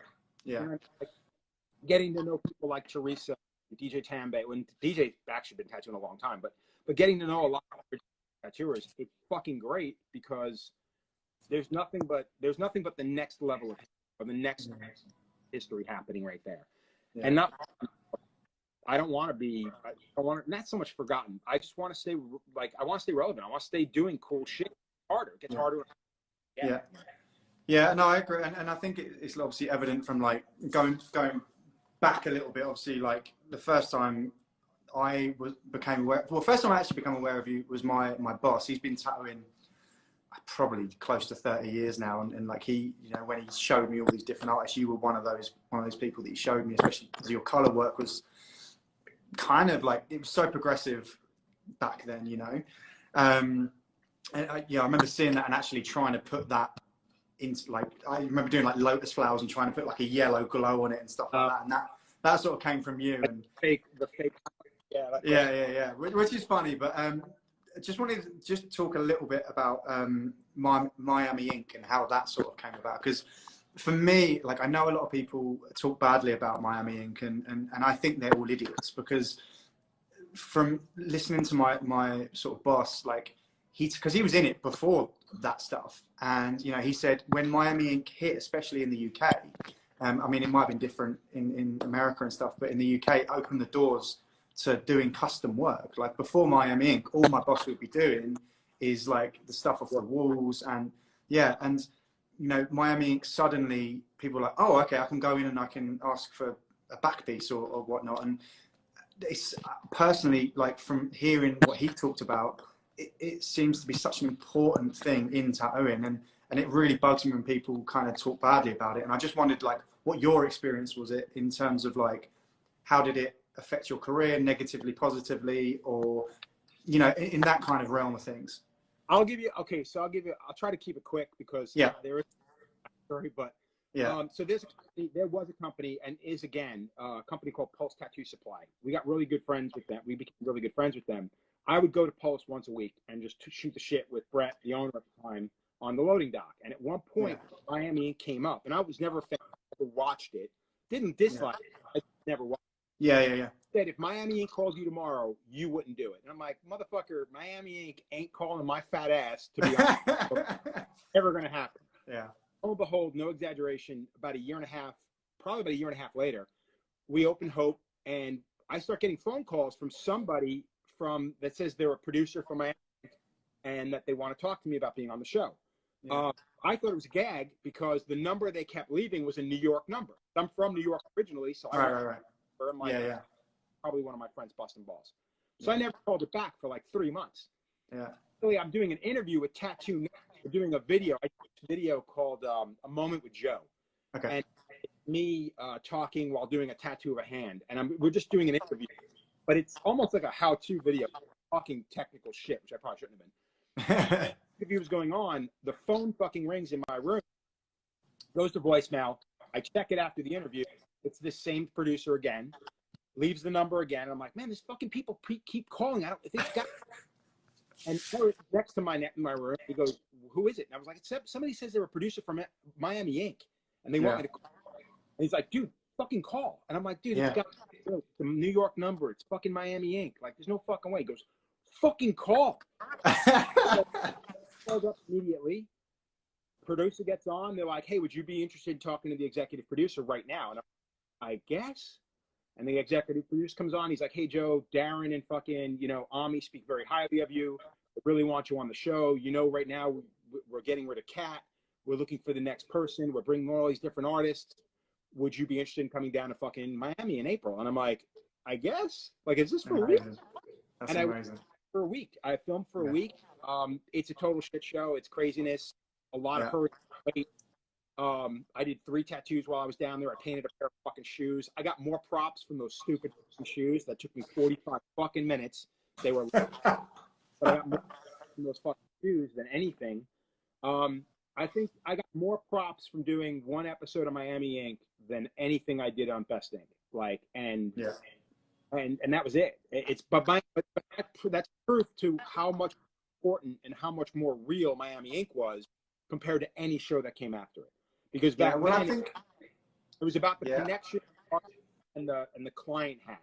Where now television shows are about calling fucking tattoo clients' skins and fucking canvases, and it almost demeans them because they don't exist anymore. It's not about. I saw that. I watched a couple of episodes of Best Think last night, and I saw that when they would bring up like things on the side of the screen, like skin, what they called it, and I'm like, what? That's not what we called it. They told me that's what they were calling clients. I was like, well, that's really clever and so fucking demeaning. And our show was like Miami Inc. in a sense because it was about the client. The client had a story. There was a connection that had to be made between the client and the artist, and then that artist had to bring that story to life. Like, that was the good thing about our show. It was just a shit show after that. It was a garbage network. Producers were really cool, but the fucking network sucked dick. They were just. And I guess because Ink must have come out exactly the same time, right? Yeah. Yeah, that must have been tough. Yeah, well, it's tough because it's like an uphill battle. Like, you fight every episode because you want your ideas not to be, but you want it to be recognized. Like Teresa mentioned before about these stupid flash challenges. We're gonna have you fucking scrape out dirt on a windshield and make fucking artwork out of it. It's the dumbest fucking thing. And I used to tell them, I was like, dude, if you let these guys talk shit to their fucking clients, tattoo for 45 fucking minutes, people will be riveted to their fucking television set the entire time. They're like, well, we need the drama. There's no need for drama. People want to hear those fucking stories. They want to see how the fucking client interacts. And I want to be in the fucking room when it's happening. I want to be able to. I find that's what's interesting about any premise of a show. What people care about is human interaction, right? So look at all like the, I don't know if you've seen like Love Island and like Big Brother and stuff like that. All people care about is the human interaction. And I remember a few years back that I don't know if you've seen the tattoo show Tattoo Fixers. It was like a UK. The last time Al showed it to me, and I was fucking. Yeah, so I mean, there was a little bit of drama because one of the guys on that show, he ended up he was just copying people's work, so he like line for line tracing, and one of my tattoos was one of the tattoos that he traced, and a couple of my other friends, and so I was quite vocal about. Well, in fact, at the start, I messaged him privately. I messaged this guy privately, and I was like, "Hey, man, like this isn't cool. Basically, stop." And his reaction was, "I've got bills to pay. I'm not going to turn down clients." Wow. So I then put him on. Yeah, I then put him on blast, and I was like, "Dude, you're making so much money off this TV show. You can't do that. You can't do that." And anyway, so I was very vocal about it, and so was a lot of other people in sort of like the UK industry. And so because I was quite vocal about it, quite a few people, like magazines and stuff, were asking me for like my opinion on it, and it ended up MTV contacted me, and I spoke to the producers because what I wanted to do was basically I didn't even really want to be on there. Like I said, I'd be like almost an advisor as to how I think a show would work. And I mean, I don't really know the TV world, but I know tattooing. And, you know, I was like, I think what you should do is another version of Miami Ink. I think you should have just a shop or something where you can actually just see how, because it's just super interesting, like the inner workings of a shop and that. You don't need that needless drama. The problem. And I spoke to this lady for it was something like 3 hours on the phone about like all my ideas, and like she was like, yeah, like, sounds really good. And she's like, we'll give you a call, we'll let you know. And then I didn't hear anything from her. And then however many months later, maybe like a year later, a show called Just Tattoo of Us. I don't know if you've seen that one. No, I haven't. So they listened to my advice and just completely went the other way. And what it is basically, they blindfold the client, and then their friend gets to decide what gets tattooed on them. Oh, I think I've seen this. There's one in the States like this too, but they do some harsh shit on people. Yeah, well, they do harsh stuff on the British one as well. And I'm like, so you took the time to speak to me for all of this time, and we're like, yeah, that's a really good idea, and then just like, nah. What shows like this and the artists that take part in these things is it's nothing to do with our business. It's nothing to do with our trade. If anything, it puts our trade down because I mean, don't get me wrong. I've done dumb shit tattoos on people. I'm not gonna say I haven't. I've done fun tattoos that were dumb shit tattoos that we will remember for the rest of our fucking lives, because that's what tattooing is about. But getting on a television show and being the fucking mule that gets his ass fucking tattooed just because it's funny for now, there's nothing that's not gonna last. You're not gonna sit back. If the only thing you have to walk away from it saying, oh, I was on television. Dude, you got a tattoo. You probably don't even speak to the person who put the fucking, like, what the fuck is that? There's no history there. That's what tattooing is kind of about. I'm not going to say that everything has a deep fucking rooted meaning, because I'm not that guy. Yeah. But for the fact that you've done something so fucking ignorant and everybody got a laugh out of it, do you think anybody's going to go back in 15 fucking years and look at the fucking show? Fuck it. Miami Ink, though, is fucking air for probably 15 years at least. Yeah. Because there's something relevant there. There's something that people want to hear. Yeah. You know? Yeah. I mean, and yeah, I mean, even now, like, you know, that was my introduction to tattooing, because I think it aired in the UK maybe the year before I started tattooing, and that was my only introduction into it. And yeah, even now, like, you watch it now and you remember those moments, but yeah, like something like the British show, it's so throwaway that no one's going to remember it. A lot of them are. I mean, even stuff like Best Ink or fucking Ink Master, for the most part, it's throwaway. A handful of people are going to look back on those shows, watch them. But realistically, they're going to fast forward through most of the bullshit and watch the tattooing. You know what I mean? Like, Ink Master kind of jumped the shark with me when the client didn't matter while they were sitting in the fucking chair. When did they matter? When they went backstage and talked shit about every other fucking artist or everyone in that fucking room. It's like, you know what, man? Nobody fucking cares what you think, because you're not even fucking called a person. You're not going by a name. They're calling you a canvas, for fuck's sake. Nobody gives a shit what you have to say. But some fucking douchebag producer who thinks he knows better than everybody else, it's fucking gig, and he's going to take and ride that all the way through. And that's annoying, dude. Like, when you're in a fucking room full of these people, it drives you out of your fucking mind. Yeah, I mean, that's something else I wanted to. That's something else I wanted to talk about as well. Like, because from watching Best Ink or whatever, like, you being a judge, I find it really difficult because, I spoke to, I don't know if you saw what I was saying to Teresa about, she, personally for me, and I think a lot of these shows, there's always one or two that are head and shoulders above the rest. And I find that sometimes they're held to a higher standard. Is that something that you struggle with because you kind of have to try and balance everyone out a little bit, or how do you approach that? Because a lot of the tattoos, you're just like, why are you even on this show? Well, versus someone who's a lot of that. And it's like, here's the thing. Like, I look at it from the standpoint of, these are my peers. I don't know what Chris Nunez thinks. I don't know what Oliver Peck thinks, but these are my peers. There's a good chance I'll find them one day. Yeah. You know what I mean? I told you something on television, it's pretty. It's. I'm going to go out on a limb and say it's probably something I say in real life. Right. Yeah. The one thing, and I don't know if you guys talked about this with Teresa. I guess I came in a little bit late, but that's okay. I was never asked to tell. I was never told, hey, you gotta say this. Right. Whatever I said came off the top of my fucking head. Yeah. Where I can't say that about the other people, except maybe Hannah, but the way I spoke on that show is the way I speak to most anybody. Yeah. I will admit that I was quicker to go off on the show because, dude, I was sitting backstage watching fucking cameras all day long, seeing what was going on, hearing people talk, listening to the douchebag producer, and literally getting more angry. So by the time 6 o'clock rolled around, I've been there from 8 o'clock in the fucking. By the time 6 o'clock rolls around, dude, I am wound the fuck. I can go out there, tear somebody a new asshole, and then go back to my fucking apartment. Like I was flashed out of my fucking mind. But it was one of those things where I don't think I ever said anything that shouldn't have been said. Sure. You know? Yeah.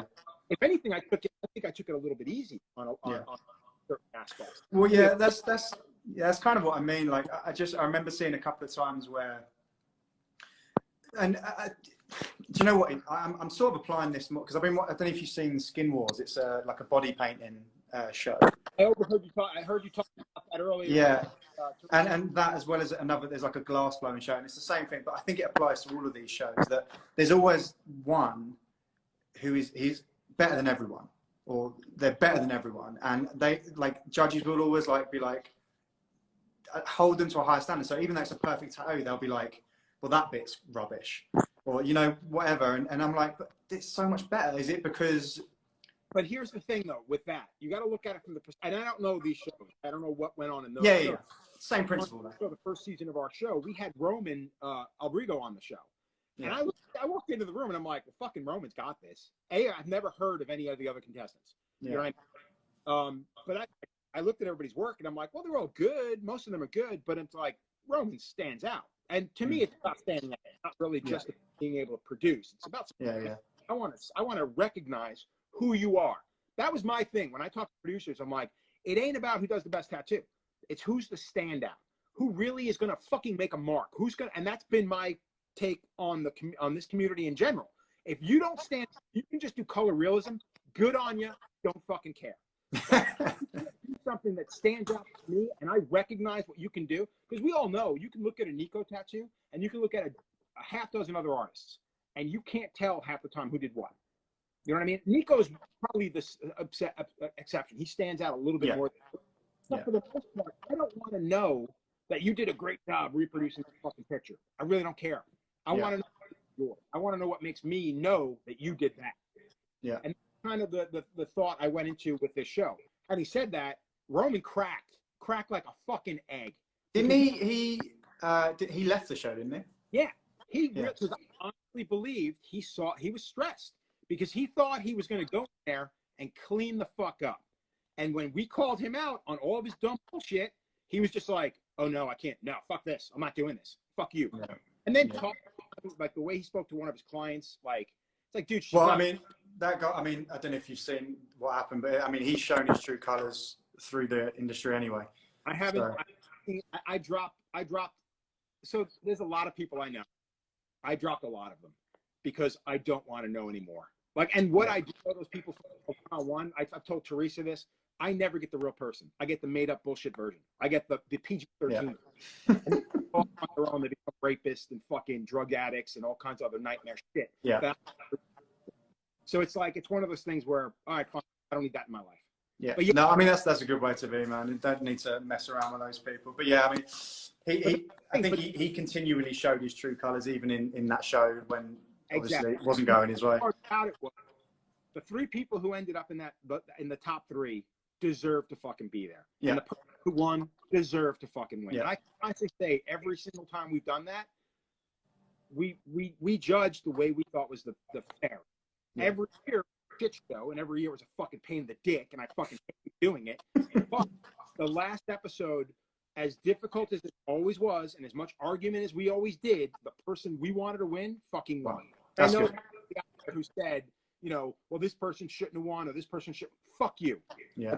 The production never made those decisions. I will admit once or twice we did drop somebody maybe a week early, but it's like you said before, that person was going home, they weren't that good, whatever.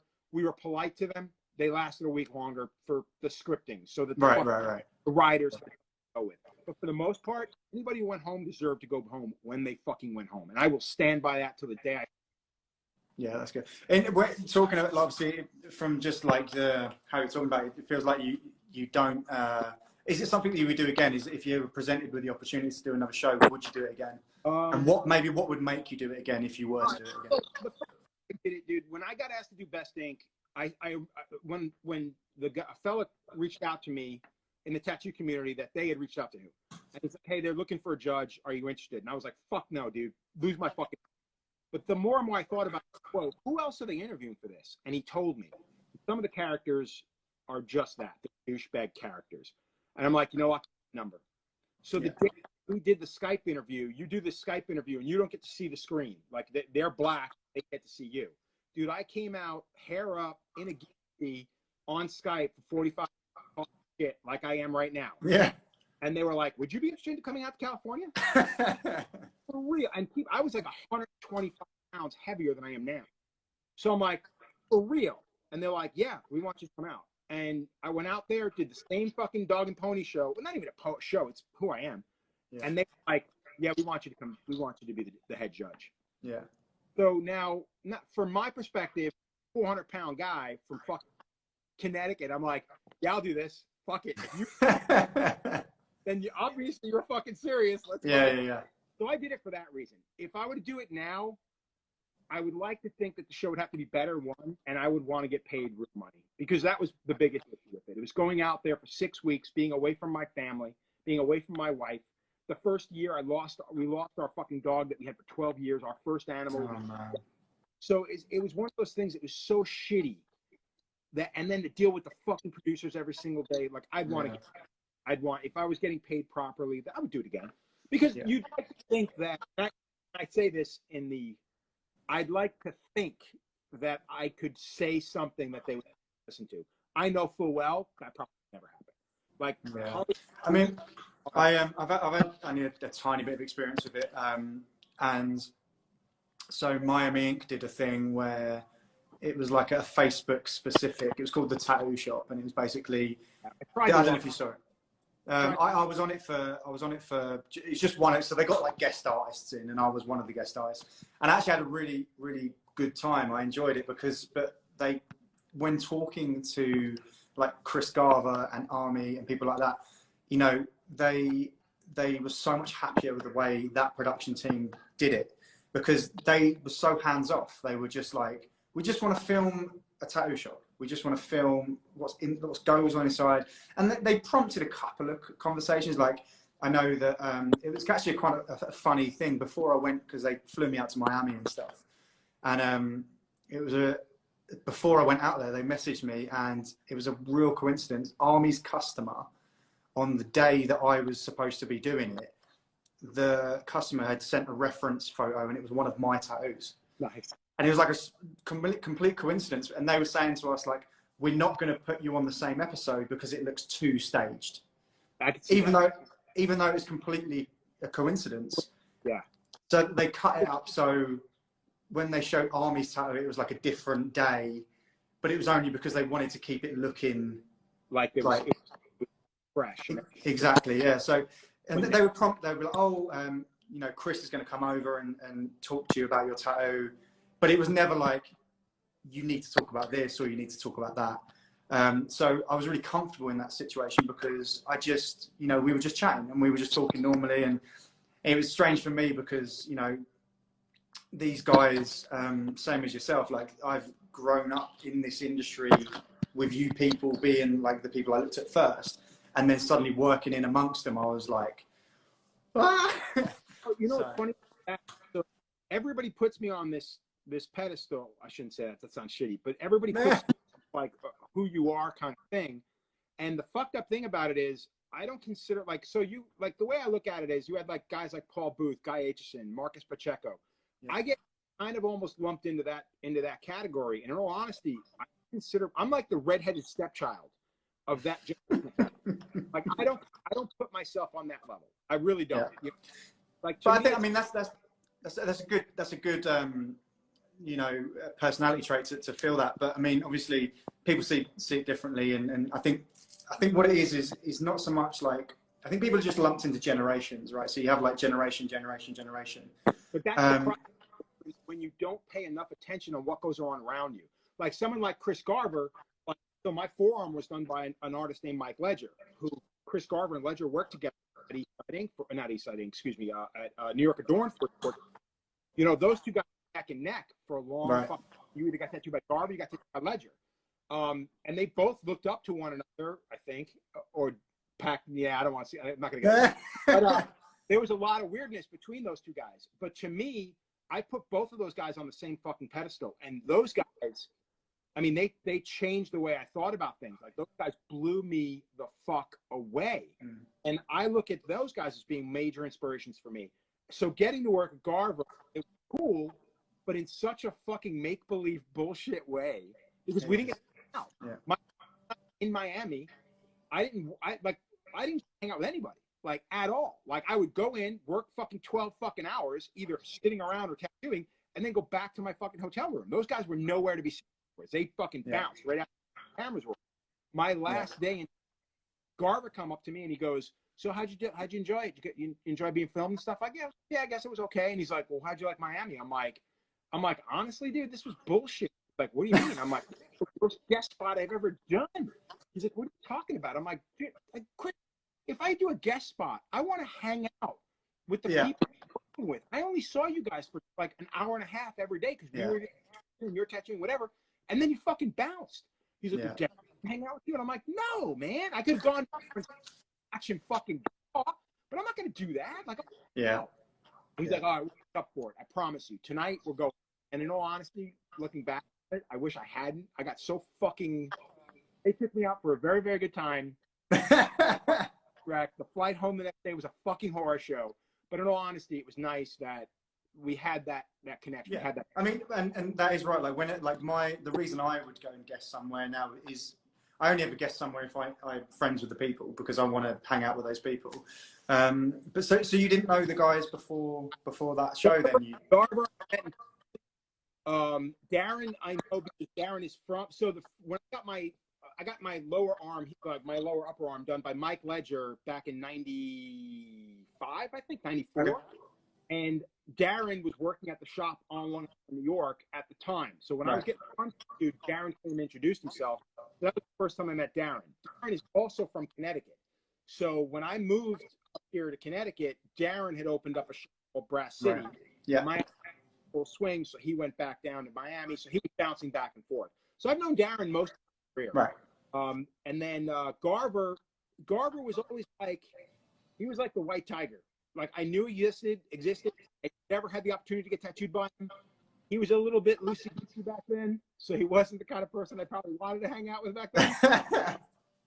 And and then I was very good friends with Ledger. I got a bunch of work from Ledger. There was a lot of shit talking going on, so it's like, well, maybe I don't want to get to know Chris, you know. Mm-hmm.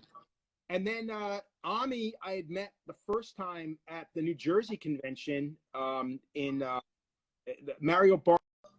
Jersey show. It was the third year. It was so the first 2 years of the Jersey convention, it went back to back with Paul Booth's Tattoo the Earth. Okay. The third year, the show got like Tattoo the Earth stopped, and Mario continued Jersey. I went down the third year just to hang out, and that year I got into a huge row with the fella who owns. I'm saying it's way too much, but fuck it. The fella who owns world famous Tattoo Pigment. Okay.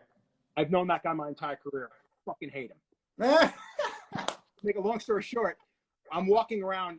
He was trying to start a fight, like whether it be verbal, whatever, starting to start a fight, and it literally turned into him and I screaming at each other in the middle of the aisle.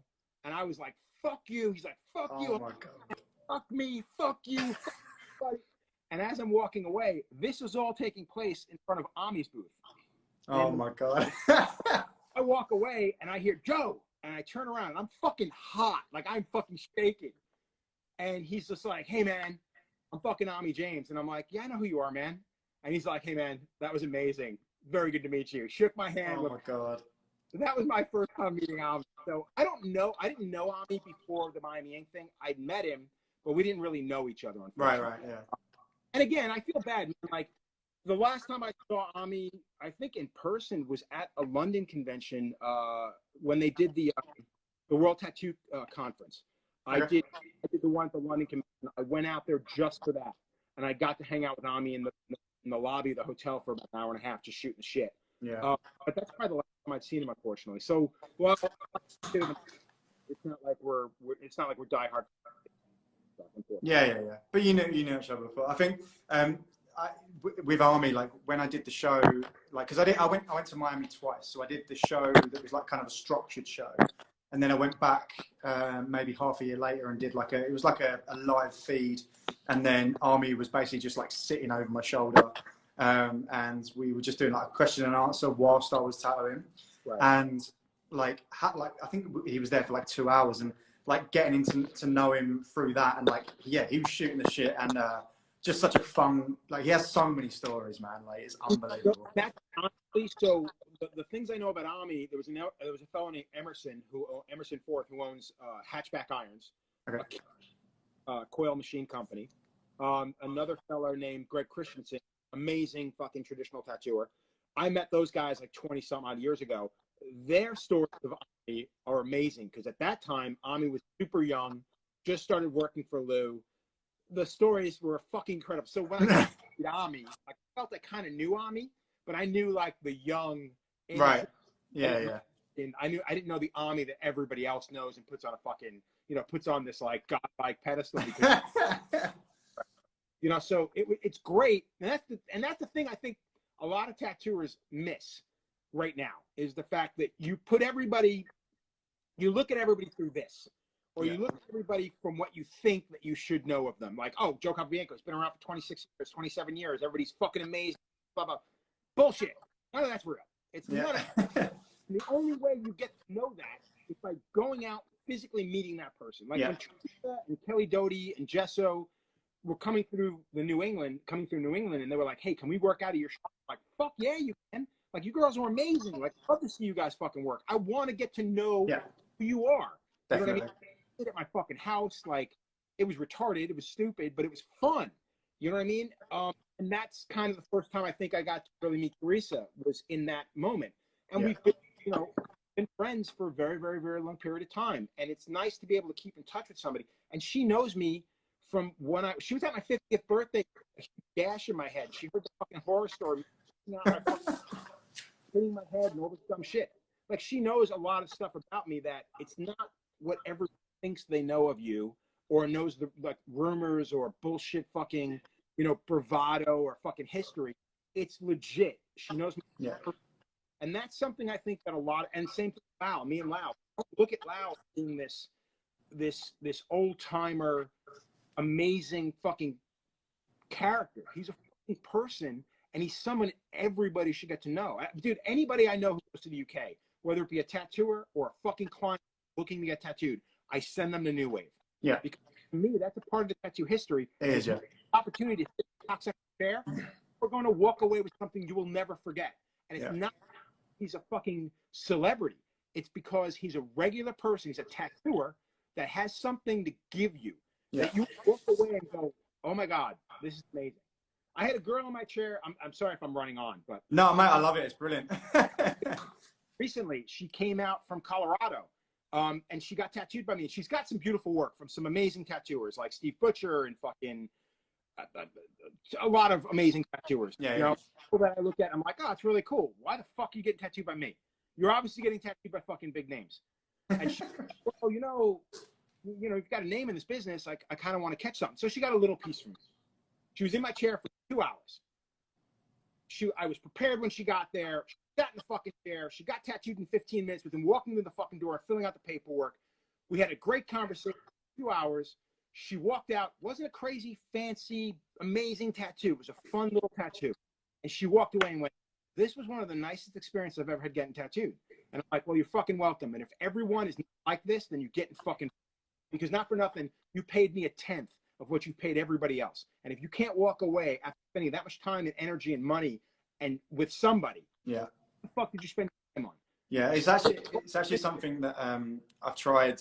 Like when I moved to Canada, like it was something because I used to do 2 or 3 tattoos in a day. When I moved to Canada, I wanted to do one because I'm in a position where I can just do 1 tattoo a day, and it was that reason because I want my customer to have an experience, and because the thing is, I think what a lot of artists do is they forget that to us this is our everyday. So we do this, and it's not this big moment in our life because it's our job.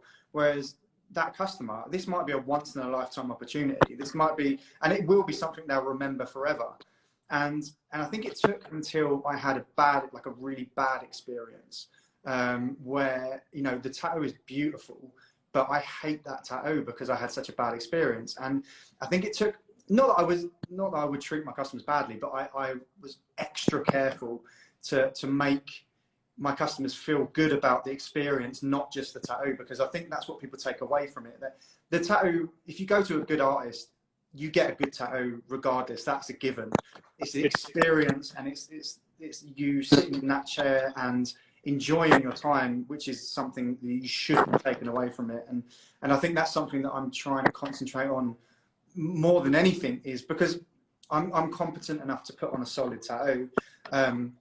But it's going that extra mile. It's making that experience the best it can possibly be. And I think that's something that I think a lot of people forget, and they take for granted that experience. Or walk away.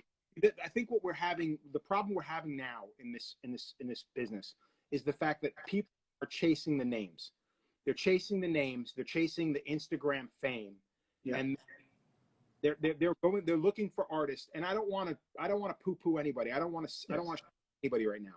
But the fact of the matter is, there are so many amazing tattooers, and not for nothing, it's hard to tell the difference between a lot of them. So you have a particular style of tattoo, and the one name, the name of that style. You don't really, you can't tell the difference between his work and somebody else's work.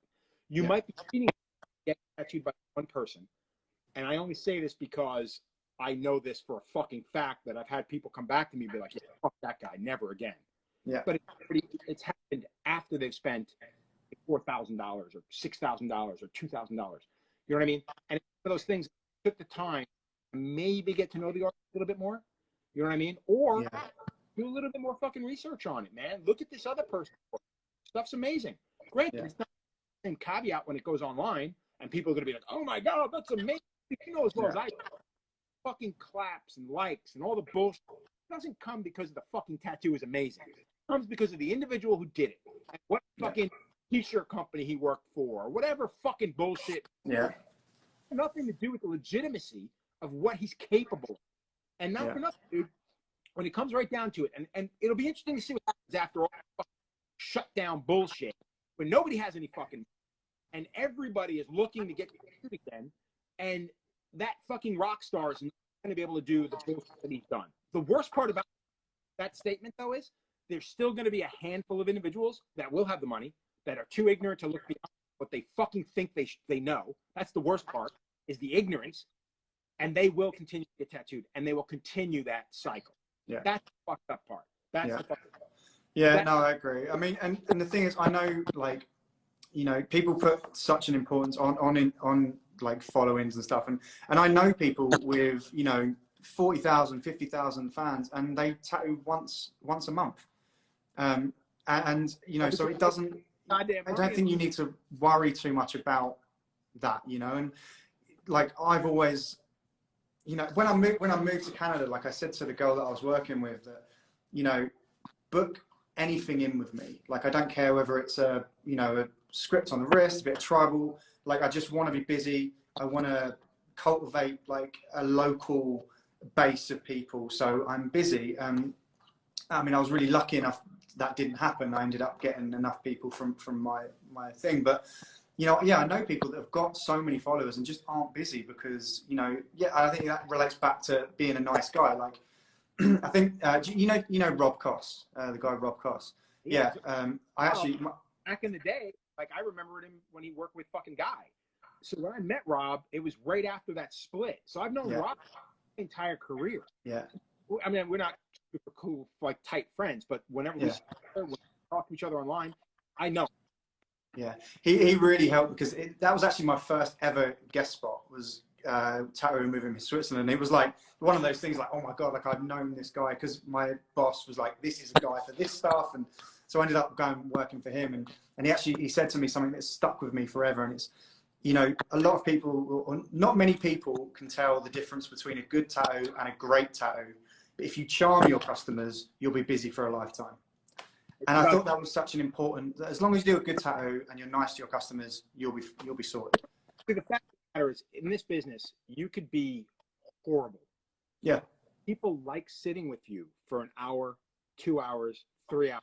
They will continue to come back to you. And not for nothing, it's more important to me to tattoo somebody for the next 20 fucking years than it is for me to tattoo them once. Because I'm going to walk around and just be like, yeah, I got this fucking really cool tattoo from Joe, and I never saw him again. Yeah. I want you for the rest of your fucking life. And when you go someplace else, I want you to compare what I did to you, what the experience was. I want you to compare that experience to the experience you had with me. And I'm not going to say this was your client. That's fucking bullshit. I mean, the fact that our clientele is entirely too wide to go like that. Yeah. But we try to do that with everybody. Yeah. You know, I agree. People who keep coming back are the ones that, I'm not going to say I'm an amazing tattooer. I'm not. You are. Tattooer. But I like to think it's the relationship that I built with people that keeps people coming back. And that's Absolutely. It. And I'm fine with that. I don't want to be the most amazing tattooer. I want to be happy with what I get to do. And that's it. That's all that matters in the end. Yeah, I totally agree. And yeah, as long as your customer's happy and you've done a good tattoo, it doesn't matter, man. Like it doesn't matter about anything else because the person you're doing that tattoo for, that's their tattoo and that's important to them, not anyone else. So I think you guys brought up competitions before, man. Competition's bullshit, dude. I stopped doing competitions back in '97.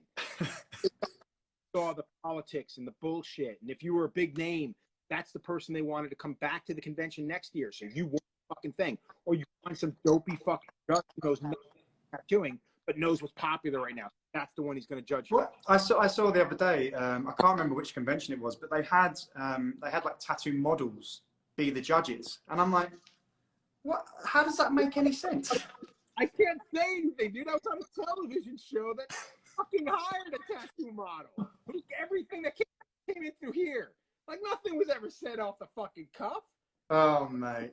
The best thing about that show was literally being like, okay, Hannah, we need you to touch on this and this. Hannah would do her thing. Sabina, and there'd be a 20-minute talk about what to talk about, and then she would say that, and then it'd be like, all right, Joe, just go. So even if they talked about something that I wanted to talk about, now I find something else to talk about, and we would just fucking go off, and it was fun. That was definitely fun. The worst part, you're not getting that one-on-one. You're getting it in front of a camera, and the person's way over there, and it's a shame because there's no true interaction with people. You know what I mean? All the interaction that I have with Teresa or DJ or whatever always happens off camera. Right. And if it happened on camera, you simply saw it, which is a bitch. Not for nothing, some of the funniest shit happened on stuff you never got to see. Yeah, and I think that is the shame that like when it's over, we're going to cut off in a couple of minutes time. I'll just read it. I think that's the magic gets lost when it's. Pardon? I don't want to keep you if you guys got something. No, it's all good, man. It's all good. I'll touch on a couple of other things, but yeah, I just think that when you overproduce stuff, it just takes the magic out of it. And I think that if there is going to be another tattoo show, which I don't know how it's going, maybe Netflix might pick something up because I think that'd be pretty interesting. That's what's shocking to me, how on or Netflix or anything, because not for nothing, those shows do tremendous. Yeah. When Best Thing came out, and you can get it on Vudu or you get it on whatever other network. Dude, people downloaded it. People paid for it. You know what I mean? Like, and I was embarrassed by it, but I looked at it and been like, oh, that was classic. That was amazing. You know what I mean? But people did dig on it. And my issue with it was the fact that I always felt it could have been better. It could have been much better. Yeah, I just think they need someone like yourself or just someone who knows the industry, just to be an actual proper advisor rather than just kind of trying to help. Like, just actually have someone to, you know. And the problem with, okay, and this is a perfect example. You have fucking comic book movies. So now you have comic books. Batman, who's been since like the fucking 1920s. Some of the most amazing writers have written for Batman comics. Some of the most amazing writers. They decide to make a fucking movie. What do? They give it some fucking douchebag Hollywood fucking writer. What do you honestly think you bring to the fucking table that Bruce Timm, who, by the way, is probably done one of the best Batman. If you've never read Bruce Timm's Mad Love, the best Joker Harley Quinn Batman story you're ever fucking read. Yeah. Absolutely amazing. Yeah. You're gonna bring something more to the table than that guy fucking did. Fucking 20. That kind of takes the sting out of it a little bit, doesn't it? Dude, I did this. I've done this last 2 weeks. I've done it with Jimmy Litwalk, BJ Betts. I did Teresa. I did a bunch of people. And dude, we'll be in the middle of a fucking like this crazy. I won't even call it deep, but like passionate. Yeah. And then I'll stop, and you're like, mother, dude. You just feel so silly, don't you? Like, You know, somebody posted the after like of the person getting bounced from the feed and me just screaming at the fucking. She posted it in her live feed. She's like, "This is incredible!" Like, what? Yelling at the feed, dude. Oh, God. That's what people are here for, though, man. It's yeah, it's been a pleasure. Yeah, I'm not going to keep you for too much longer. We've been talking for quite a while now. I just wanted to touch just quickly on. I know I read that you before tattooing that you was your job an airbrush artist, or is it just something that you did? So in high school, there was one of the other students. He was a year or two before us, and he was painting these murals of the 3 art teachers on the wall. And me and another friend walked up there and like, what the fuck is that? And he's like, oh, it's an airbrush. And we're like, where do you get one? And he's like, well, there's a guy in the mall. It's like this like dirt mall in not too far from where we lived. Yeah. He's like, he took us classes and gave us a card. So we went up there. I could only afford one class. So I took one because I was working at that time. I was a dishwasher in my pizzeria. So I took one class. Another friend of mine that I went with continued to take classes. I also went out and bought an airbrush, bought some cheap ass airbrush. So he would take class, come back, and his mom bought him an airbrush and fucking was paying for his classes and all this bullshit. But we sat down together and he was teaching me how to airbrush. Anything he learned there, he brought back and we learned. He got the job first. I got the job after. So in 11th grade, I was painting in the mall, doing T-shirts and stuff like that. Amazing. Jackets and stuff. And I did that for probably, I'd say probably about 5 years, 6 years. And I did that as a full-time job. Like I was very fortunate. At like 16, I quit working for my uncle and got a job in the mall. I would get dropped off in the mall in the morning, paint all day, get picked up, go home. Started driving a year later and then was driving back and forth and just working. And we did that. And I made a great living doing that. And was that what you did before tattooing, or was there like an in-between period? I did that for literally 5 or 6 years before tattooing. Cool, and then my tattooing, because it was kind of quiet, like it wasn't that popular back in '93. It was starting to pick up though. I was still collecting. I was working for another company doing my own thing as well, but we were painting jackets, like leather jackets, denim jackets. Right. I did that full time, and then I started doing it part time when I started. So I was still making money, which is why I decided I could apprentice. I turned down my apprenticeship a year and a half. Yeah, I read that, or I listened to that. You said that, you were offered it, and you were like, no. Part of it was the guy who apprenticed me. I didn't like, still don't like him. I've talked shit about him for fucking 26 years. And I shouldn't. I mean, I really shouldn't. I mean, it's because of him of all this. But having said that, it's also what you bring to the table. Yeah. Like I will tell this to anybody: if you're in an apprenticeship that you fucking hate, tough it out. Unless you can't, but tough it out, because realistically, the things that you go through now are going to make you who you are later. But you have to be your own person. You can't let the person who beats you like a piece of fucking iron. You got to know what the good is and what the bad is. Yeah, I think for me personally, like my apprenticeship wasn't like an old school apprenticeship. I consider myself very lucky, and because I've had that kind of that version of the apprenticeship.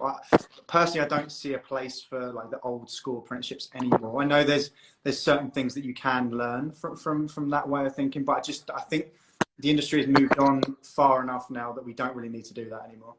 But that's my problem with it. That's my problem with it, is the fact that where you feel it's moved on for your generation. Yeah. For our, like, what I got out of my apprenticeship was a love for the industry and a love for what came before me. You know what I mean? It wasn't something that was taught to me. It was something I picked up from I worked with a guy named Steve, and I worked with a guy named Tom Butler. Those two guys, they're mostly responsible for who the person I am today. They truly are. Yeah.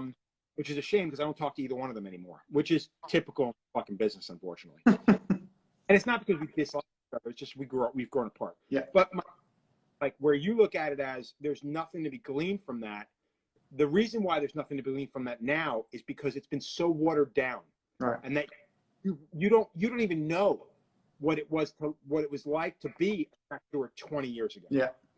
Now you can say you do. Okay, you've been tattooing for what? How long now? 12 years.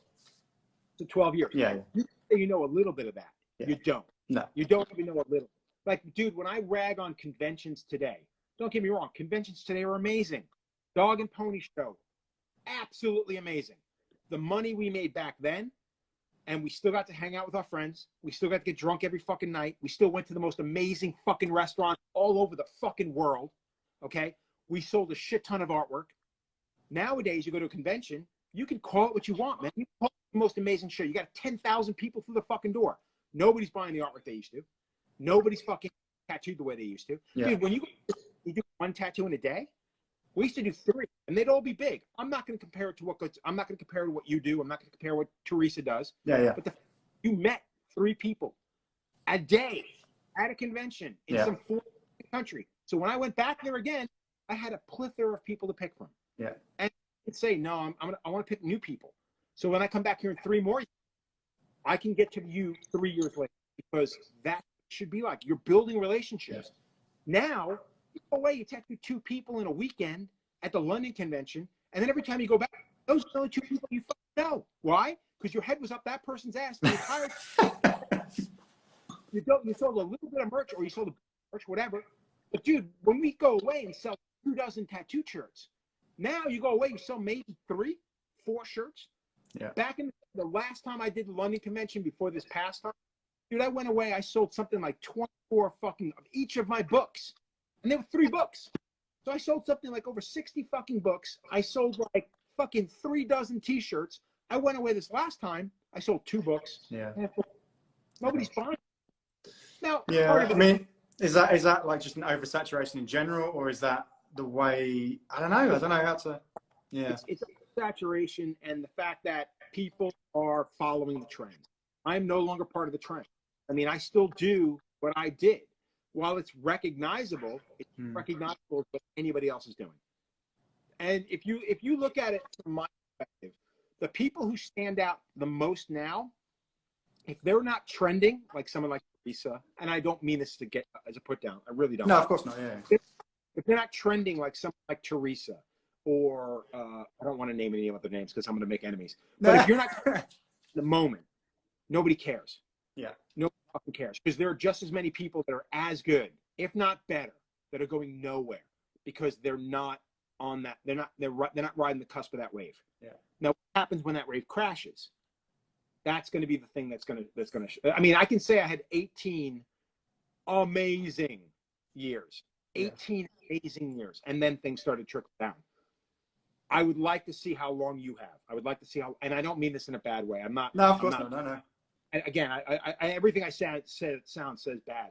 But I think that ties in with, because I've definitely I hit my peak in terms of like popularity years back. Like I rode that wave, and I'm definitely, in terms of like viralness or whatever, like I'm not, it's not where it was. But I think that's where the kind of customer care and making things more personal comes into play. Like, because that's where you get your satisfaction, rather than being like the flavor of the month.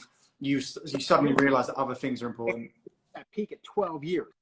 When I say 18 fucking years, that means I could go away to any convention in the fucking world for 18 fucking years. Yeah. And I'm as busy as I was fucking 10 years before. Right, so that's why I make that comparison. Right, yeah. That's a big fucking deal. And I think as time progresses, and as social media grows, and as things, as our clientele continues to get fucking numb to everything that they're being inundated with.